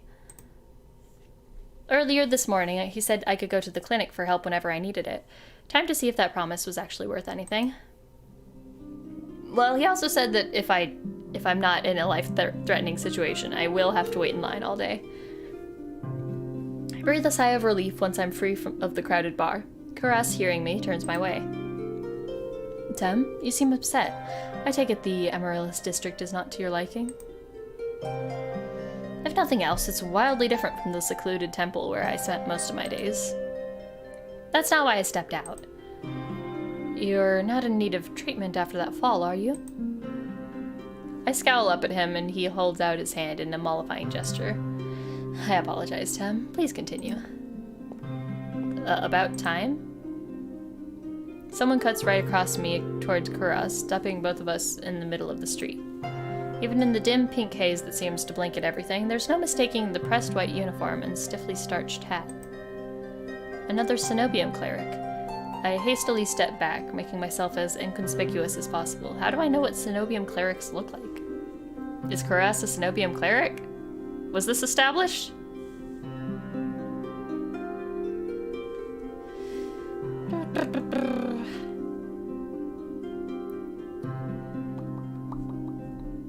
Yes, many, many hot boys. Or hot MBs. I hastily step back, making myself as inconspicuous as possible. Can I help you? Nervous onlookers hastily part around Karas and the cleric. The two form an island of white in a sea of teeming color. There we go. Enough. You know I am here. Then I hope you find this edifying. Karas reaches into his coat and produces 3 tiny glass vials, bound together with a thick leather cord. A silvery powder shimmers inside. He gently flicks the glass, watching the contents swirl, and extends the vials to the cleric. This is it? They look... this is it? Like I say with the exact same inflection, but listen, in my head it sounds different. This is it? They look extremely unimpressed. Appearances can be deceiving. He throws me a glance and a swift smile, but I'm too surprised to respond. Karas was the first to warn me about the Cenobium. Nobody I met had anything good to say about them. Yet here he is, openly dealing with them in the Amaryllis district. I glance between Karas and the cleric, who seems to notice me for the very first time. Good night. They bow to Karas, offer me an extremely perfunctory nod, and disappear into the seething crowd. Tem, is something amiss? What was that about? Yeah, what was that all about? Lower your voice. It is of little consequence. That's all you have to say? After the earful you gave me about the Cenobium, be calm. He holds one finger to his lips, which suddenly curl in a cat-like smile. For now, please join me on a short stroll. Ooh, look at his hair! Karas's golden eyes twinkle in the low light. He beckons me away from the main thoroughfare, down a side street filled with vendors hawking late-night snacks. Wait, what? Wait! Now, powerfully curious in spite of myself, I hurry after Karas. Each of his long, graceful strides is easily 2 of mine. I catch a glimpse of his gleaming white coat disappearing around the corner of the street. The moment I catch up, the delicious scent of freshly baked goods flood my nose. My stomach gives a loud rumble. 1 honey pistachio cookie, please. Coming right up! Without breaking his swift pace, Karas plucks the sticky confection out of the merchant's hand and offers it to me. The heavenly smell makes my stomach rumble once more. I take a bite without hesitation. Karas watches me with an indulgent smile, and I notice he hasn't gotten anything for himself. You're not hungry? You need not concern yourself with me. He stops mid-sentence, his eyes darting back the way we came. The hairs stick up on the back of my neck. I turn just enough to peek over my shoulder, hoping I don't look too suspicious. Sure enough, it's the same cleric who waylaid us in the street, now wearing a thunderously angry expression. Uh-oh. Well, disappointment can be a learning experience. Glimmers of realization dawn over me as I stare up at him. What exactly was in those vials? Perhaps a rare and potent alchemical catalyst.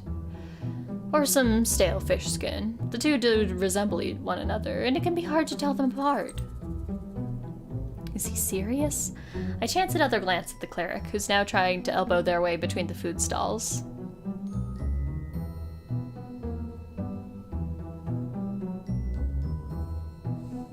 Alright.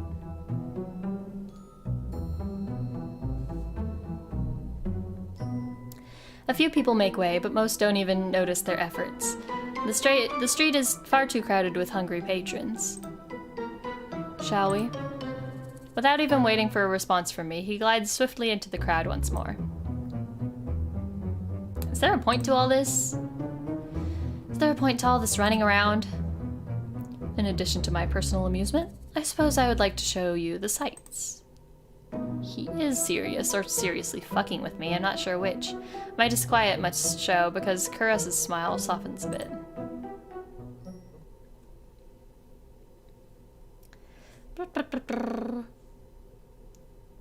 Right, these final scenes are good to see about the characters. Yeah, I'm liking all the characters more from these extra scenes. And Kuros has a little bit of a playful side, a little bit of snark, which was hinted at to us by somebody else earlier, but it's nice to see. As I said, you have nothing to fear. He ducks into what looks like an abandoned doorway, but opens into a small covered market. The stalls here are full of more spices than I knew existed. Even taking a short breath makes me sneeze. Kuros slows his pace, occasionally pausing to examine the insistent hawker's wares. Wait. He looks up from a display of livid red leaves, each as long as my forearm. You said I have nothing to fear, but everyone in Iridia seems wary of the cenobium. People fear the obvious trappings of power, wealth, force, or a hideously ostentatious tower. For my part, I find such trappings merely disappointing. The cenobium once had great potential. They squandered it decades ago in the pursuit of trinkets, pleasure, and petty tyranny. Their narrow, prosaic... Wait, I read it, but I didn't process. They squandered it in pursuit of trinkets, pleasure, and petty tyranny. Okay. Their narrow, prosaic interests have rendered them blind to all else that moves. I think that's the most I've ever heard Kuros say on any topic. You sound like you know them well. Kuros lets out a long, low sigh. You miss little, Tem. Familiarity breeds contempt, and I am more familiar with the cenobium's crude methods than I would like. Now I'm getting somewhere. Something beyond vague warnings or swift deflections. I decide to press the point while I have the chance.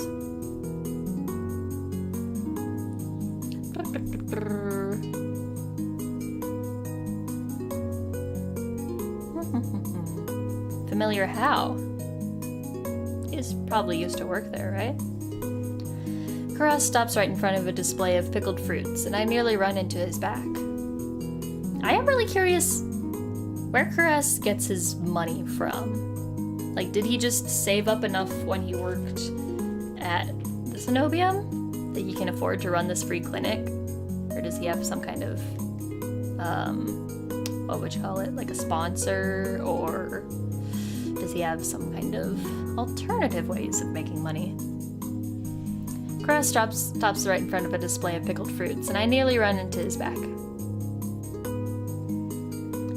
He steps aside at the last moment. His arm rests gently but firmly on my waist. I tense, but he's careful to avoid my bandaged hands. Wait, what? What happened? Oh, I ran into him. Okay. Our pursuer refuses to take no for an answer. Them again? I thought we'd lost them in the crowd. I crane my neck to look for the cleric, but Kuros shakes his head. This way. The next street over seems to be home to the high-end brothels. It's full of steep stairways and shadowy passages, perfect for discreet trysts or losing a persistent tail. Pink curtains and painted facades sprawl around me like a giant colorful warren. It only takes a few more twists and turns down blind alleys and narrow walkways before I'm completely turned around. Kuros, however, seems to be following some map in his own mind. He takes each turn with swift confidence, guiding me with an occasional nudge.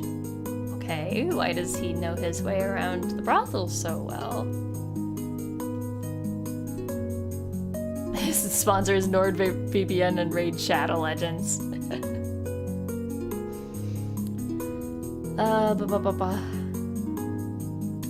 He takes each turn with swift confidence, guiding me with occasional nudge. The gaps between teetering buildings can hardly be called alleyways. So narrow, it's almost infuriating. It takes every ounce of concentration I have just to avoid tripping over loose tiles, discarded clothes, and unidentifiable rubbish. Meanwhile, his long legs almost seem to float over every obstacle. His clothes are still completely pristine, despite the soot-stained walls on either side. How the hell does he do it? I'm still trying to puzzle it out when I realize how warm it is with me practically tripping on his heels. The tiny gap between us seems to radiate heat, like beating midday sun on the longest day of summer. Oh boy. Just stay close, you know? You don't want to get lost. I definitely don't want to get lost here. I stay as close to Caress as I can without actually touching him. I promise I will not lose you. Was I that obvious? Our eyes meet, and despite my best efforts, I find it hard to hold his gaze. Those golden eyes send hot pins and needles racing along my spine. It's not unpleasant, but I've never felt anything like it before. Thank you for indulging me, Tem. I believe we've lost our trail.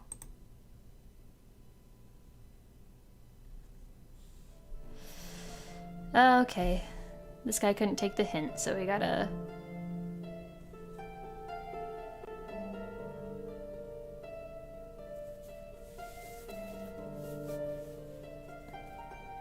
Anytime I imagine the fast walk, you just imagine the cartoonish marching band drum major.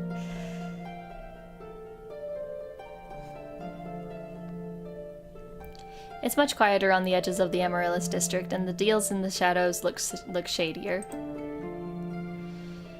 Did you enjoy your impromptu tour? Relief escapes me in a tired laugh. After the day I've had, playing keep away from a Cenobium cleric seems almost normal. I wasn't in mortal peril, so that's a nice change of pace. He laughs too, a soft and pleasant chuckle completely at odds with his usual cool demeanor. Are you sure we've lost that cleric? If there's one thing you can count on, it's the elitism of the Cenobium's finest. They will not deign to follow us this far. He sounds confident enough. I was starting to wonder if we'd have to make a full circuit of the city to ditch them. A beam of moonlight cuts through the clouds, casting his face into sharp relief. However, I should escort you back to your lodgings. It would be unwise to let you go alone. What about you? Are you staying at the Wet Wick? Of course not. Then you're going back to your clinic alone? You just said that was a bad idea. He pauses, stares at me, then his expression relaxes into a gentle smile. Fear not, Tem. Only the most desperate or foolish should dare lay a hand on me. It sounds insane after 2 near-death soulless encounters, but part of me believes him. The few people who are still out huddle beneath street lamps and in doorways, desperate to be as close to safety as possible. Kuras, on the other hand, looks more relaxed than I've ever seen him. He's strolling down the middle of the street, bold as if he were in broad daylight. Even walking alongside him makes me feel secure, warmer both inside and out. I hang on to that faint spark of hope, and screw up my courage? Okay. Did you mean it this morning, when you said I could come back to you for help? Every word. All his earlier mirth vanishes, replaced by calm focus. I don't know what to say to that. I almost expected his offer to be a courtesy, an easy way to get me out at the door. The fact that he meant it... Why do you ask? I believe I have already made my intention to help you quite clear. His eyes flick briefly to my arm, the one that he miraculously reattached when he found me. I can almost imagine him counting the neat stitches. I just wanted to make certain. I'm still figuring out who's trustworthy and who's trouble. I see. Iridia does tend to attract extreme individuals. Including you? Ah, Tem, I decline to incriminate myself in your eyes. I can recognize a smooth deflection when I hear one, though if he won't talk more about himself, maybe he'll tell me about something else. I decide to ask about... Leander. Why'd you send me to Leander for help?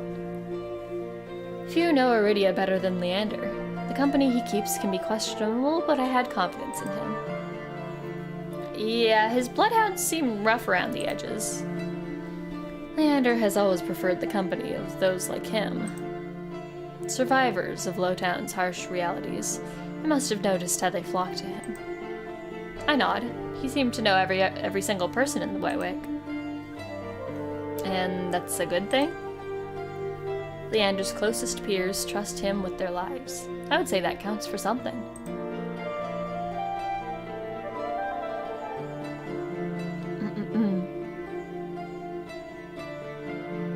Can't wait for the sequel to this game, Body Heat. Leander's closest peers trust him with their lives. I'd say that counts for something. Okay, let's talk about Vare. How do you know Vare? Cress visibly stiffens, and I remember the venom in Vare's voice when he grabbed me. That fucking doctor. Looks like the feeling is very much mutual. Regrettably, Vare is one of my worst patients. How did you cross his path? He stole my room key. You're fortunate that he did nothing else. He's far deadlier than he seems. There's a reason he's not at liberty. A reason for his collar and chain. Damn, okay. He seemed pretty dodgy to me already. I hesitate waiting for Caress to elaborate, but he seems to find even the thought of Vare distasteful. Have you ever been out to see ice at the sea spring? Once. Only once? Seems like a spring with miraculous powers would interest a doctor. A long silence follows, so long that I'm not sure Caress heard me. I'm about to repeat myself when he finally speaks in a near whisper. Ice is the rare newcomer who is proven. Let me try that again. Ice is the rare newcomer who's proven himself immediately worthy of respect. The sea spring is another matter. Hidden depths often contain unwelcome secrets. You could say that about anything around here. A fair point. Nonetheless, I have seen many purported wonders, and the sea spring is unlike any other. Only time will tell what that means. And Min. You and Min sound like you know each other pretty well. Caress heaves a long-suffering sigh. I know them better than most, and less well than I would like. Like you, Min is a recent arrival. Their time here has been particularly difficult, as much as I would like to help. He trails off, but I know exactly what he's talking about. Min didn't seem like the sort of person who would accept help easily. Do they always pick fights that are twice their size? I have implored them not to. They rarely listen. With my curiosity sated for now, I fall silent. I wish Caress had given me just a little more to go on, but he seems almost as tight-lipped about others as he is about himself. I mean, knowledge is power, right? That's basically the currency of this world, I guess. By the time we're back at the Wetwick, the Amaryllis district seems even noisier and more raucous than before. Drunken patrons overflow into the streets, which reek of spilt wine. How am I supposed to sleep with all this racket? I suggest the stiffest drink at the bar. Alternatively, a ball of wax. Very funny. Even with how tired I am, I'm not sure I'll get a wink of sleep. I'm about to say goodnight to Caress when someone staggers out of the Wetwick and right into me. Oh no, I accidentally fell into your big old titties.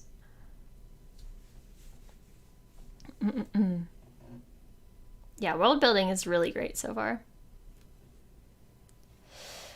I stumble back, heels teetering on the edge of the filthy gutter. Tem?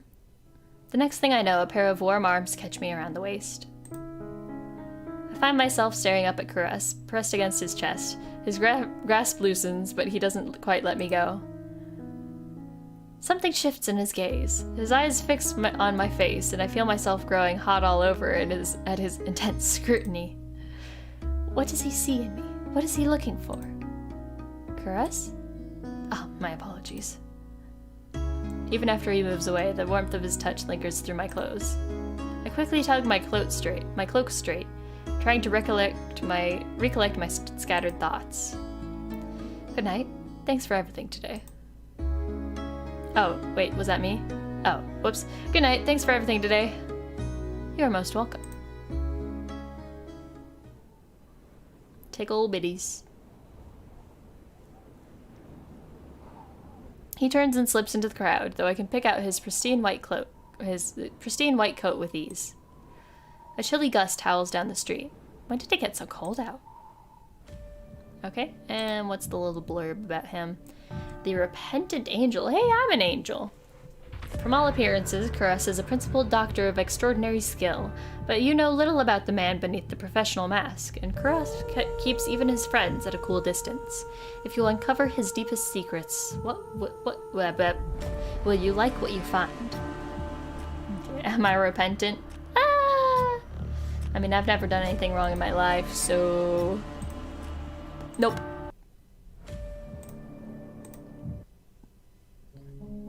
And then let's do Min.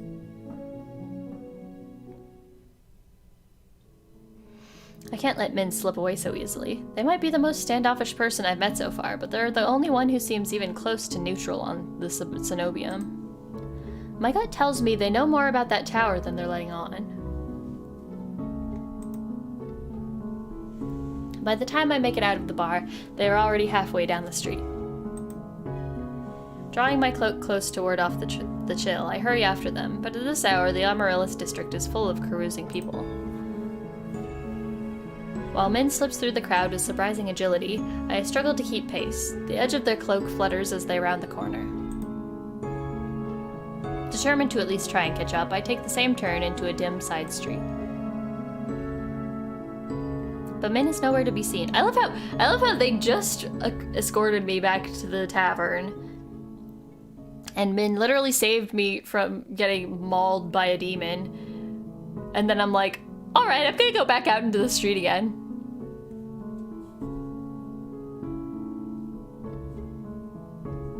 But Min is nowhere to be seen.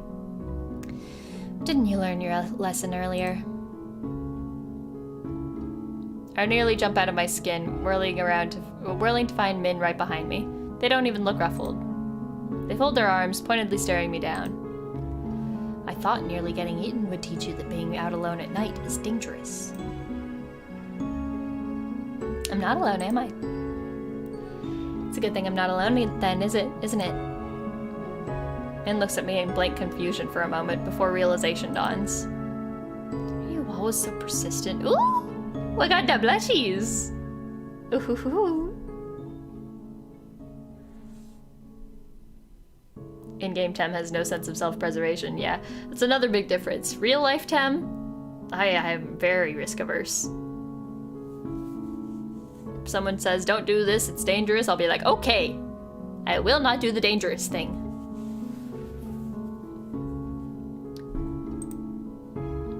I don't really know how to read them. They shift between aggressive and hesitant without warning, and I have no idea how to tell which way they'll swing.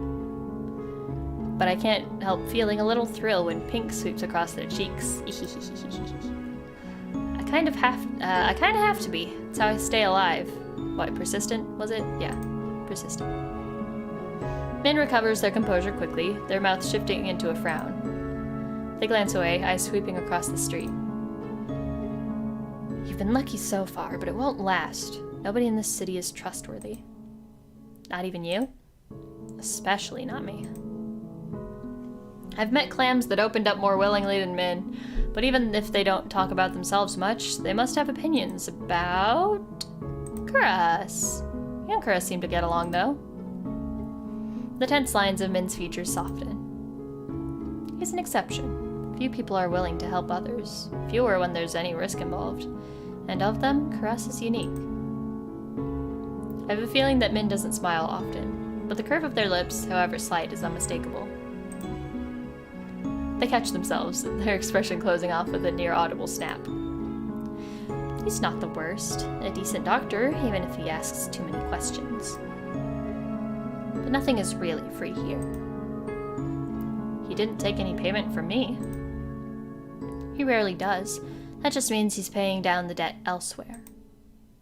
Yeah. How'd you meet Vare? Min's face scrunches like they've bitten into a rotten lemon. That perverse flea bag jumped me during fogfall, so I stabbed him and left him in the gutter where he belongs.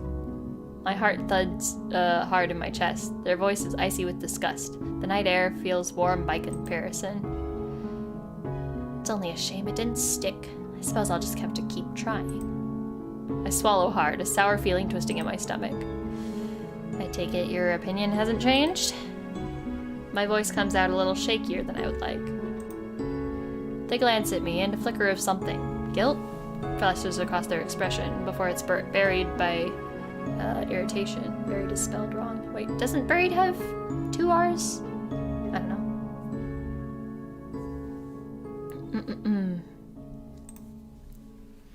He fucks with people for kicks. Every sentence out of his mouth is either crass innuendo or a conceited put-down. Whatever he's done is bad enough that the Cenobium has him on a leash.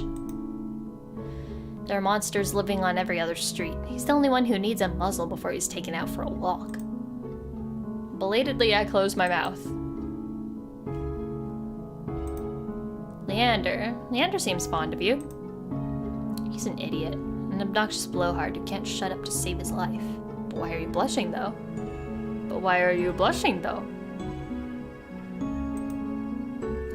Their words are harsh taken at face value, but it's at complete odds with the flush creeping across their cheekbones. Is that all? They huff. It seems to physically pain them to speak again. He does acceptable work. He pays on time, which is more than I can say for most. And his bloodhounds look after Lowtown. If he was capable of being quiet for more than 10 seconds at a time, he'd be almost tolerable. Their tone grows almost fond, but then their brows draw together as they glare at me. But I'm not one of his bloodhounds. If he told you otherwise, he was talking out of his ass, as usual. He has work to offer, and sometimes I take it. That's all. We love a tsundere! Somehow I doubt that, but Min seems disinclined to say more.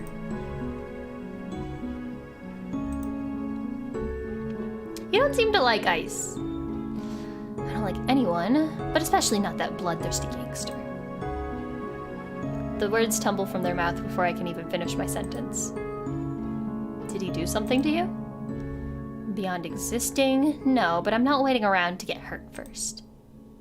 That sea spring he runs, with all those smiling red-eyed people, I suppose his one saving grace is that he hasn't forced anyone to drink from it.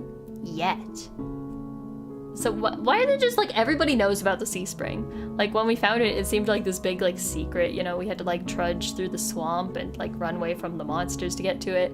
But it's, like, the worst kept secret in this town.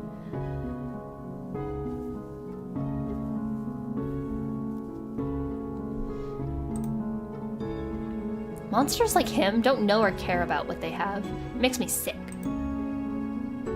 Their voice echoes down the empty street, startling me. Okay, well, Min apparently just is racist. I think they just don't like monsters or monster-ish people in general. The voice echoes down the empty street, startling me. I blink, staring at them. You really don't like monsters, do you? Min fixes me with a flat gaze, their pale eyes like chips of ice. Every monster forced their way out of the shroud and into this world for some reason. I may not know Ice's reason, but to the vast majority of monsters, humans are food, playthings, or beneath notice. That may simply be their nature, but I don't have to like it. And I'm not going to risk my life in the hopes that any one of them is different. A lot of humans fear or hate monsters, but there's something different about how Min talks about them. It sounds personal.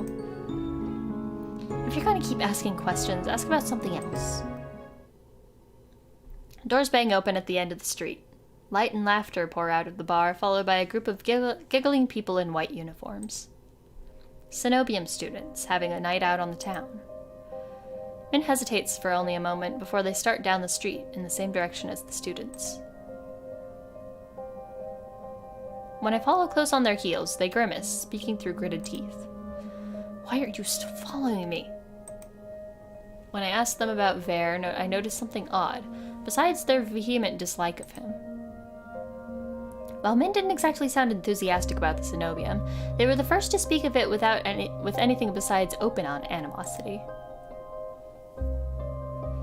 Ahead of us, the students pile into another bar. Min ducks into the alley next to it.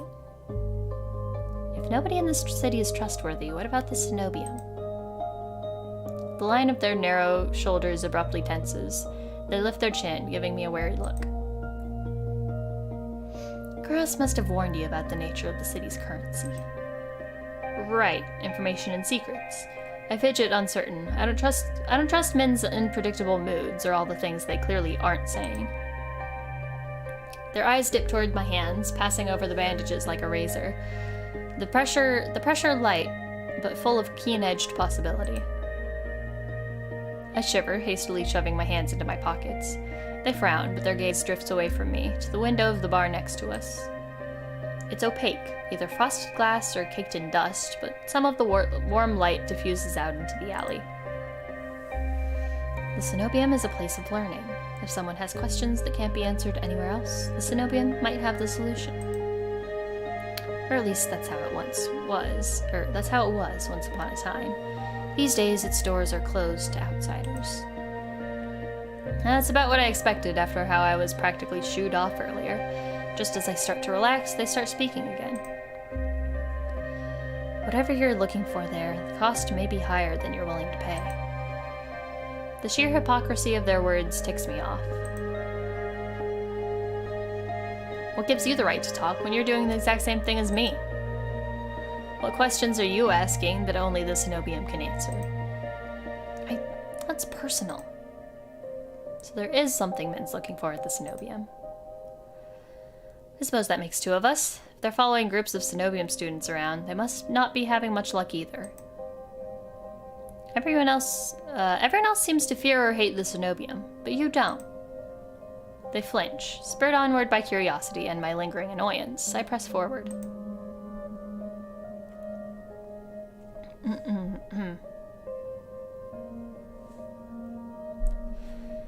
You must know something about them.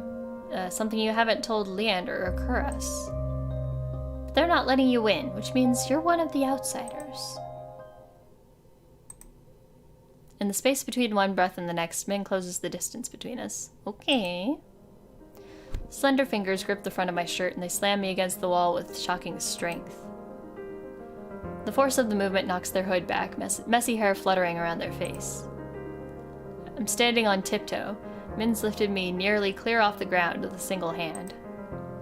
The realization sends an electric tingle down my spine, but before I can begin to wonder what that's about, Min snarls in my face. You don't know what you're fucking talking about. The angry twist of their mouth draws my eyes down to the beauty spot at the corner of their lips. I can't stop staring at it. It's incongruously delicate compared to the fire in their gaze, the steel-boned strength in their grip. But then, so is the rest of them. Neither do you. Neither do you. We're practically strangers, so why are you acting like you know anything about me? Your line of questioning isn't exactly subtle, and it's not hard to guess that this has something to do with your hands. You think you can use me to get into the cenobium? Don't be naive. I don't get angry easily. I can't afford to, and a moment of carelessness could be fatal, but when they mention my hands, my temper flares hot. Who says I'm the one that needs you? Realization strikes me like a thunderclap. You're not getting anywhere by yourself either, are you? But you can't make yourself ask for help. You're stuck, and it's your own fault. Damn! I brace myself, expecting Min to snap at me again. Instead, their gaze drops, eyes falling away from my face. The brow furrows in frustration, but the twist of their mouth is miserable. Their voice trembles almost imperceptibly when they speak. I know. The city only cares about what you can give or what it can take from you.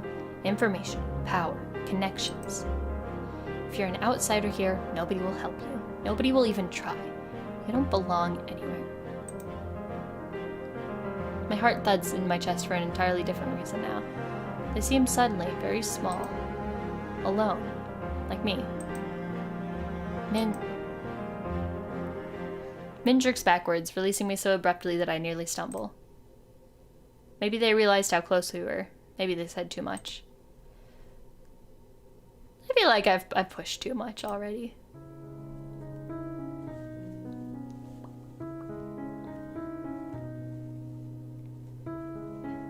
Tem rereads the whole demo in uwu. God, we'd be here all night. My fingers tremble, adrenaline still coursing through my veins. Even if Min seems intent on pushing me away, I don't want to curse them. Not like the shrine goers or that traveler. Min takes a deep breath and lets out a sigh. When they look at me again, they look unusually serious, maybe even sincere. You shouldn't be around me, Tem. Find someone safer to ask for help. Before I can think of what to say, the tavern doors bang open again. The Cenobium students spill back out, considerably drunker. The ranks seem to have swelled with other barflies. The group floods back into town, toward that great tower rising moonward. As I'm distracted by the commotion, Min slips away from me, drawing their hood up. I catch their eyes for just a moment, then they're gone, vanishing into the crowd. Okay. The cursed outsider. Despite their cold nature and familiarity with violence, Min is just as desperate as you to get into the Cenobium. You may be able to help each other, but they're keeping as many secrets as you. They claim they're dangerous, but could they be your only chance at getting into the Cenobium? Okay. And there we have it. I think I've seen a good majority of what there is to see in the game so far. I mean, I really like it so far.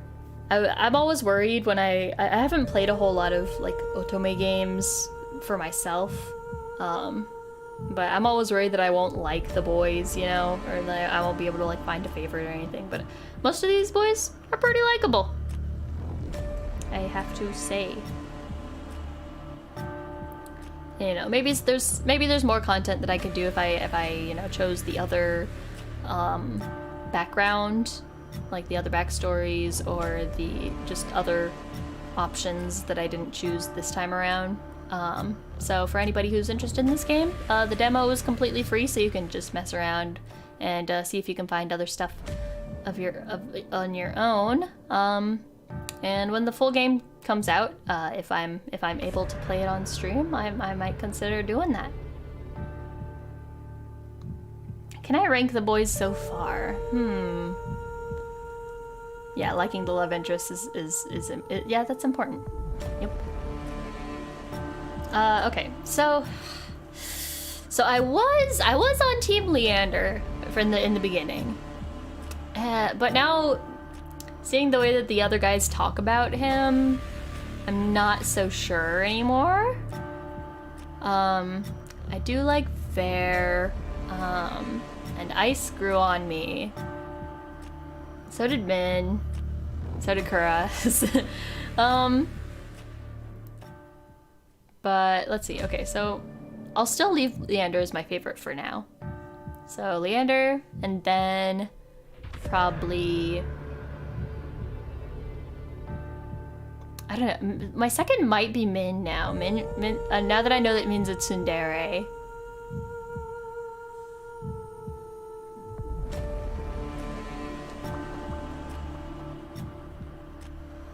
There's one route I want to say, but only if you wish. What do you mean, one route? Oh, like an alternate thing that I didn't unlock? Now to alternate stuff.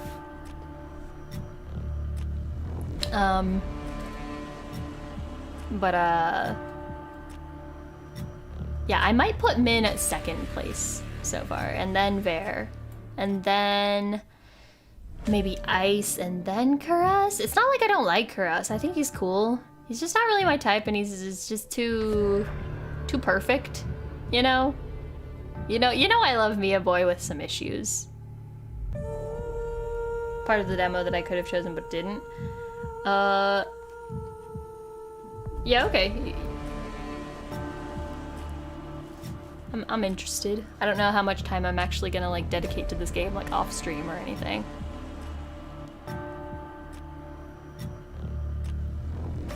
Who's the charge rifle of the boys? Kuras seems like there's a lot to dig through to get to the center. Yeah, perhaps. I like that Min is kind of like in the same boat as me, like being an outsider trying to get into the Cenobium. I feel like I feel like a kinship there that I think would be fun to explore. And like I love like a flirty boy like Bear. Yeah, I look at red flags and think they mean go.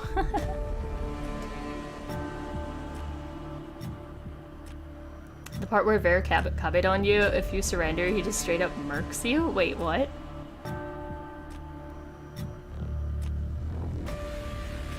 As in, like, does he kill me? Like, what?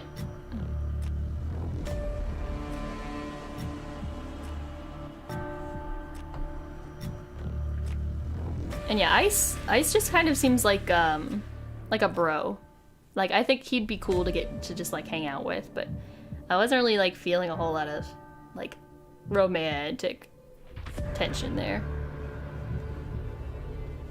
Morbor. Oh boy. Well, I'm glad I didn't surrender then.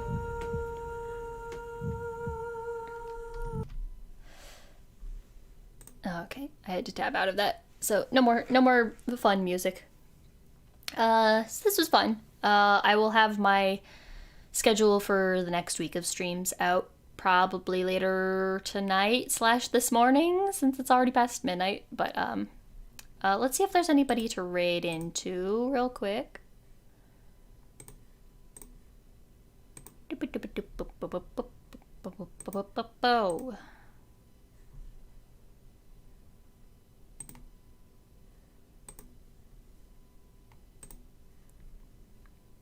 Skipping the workout.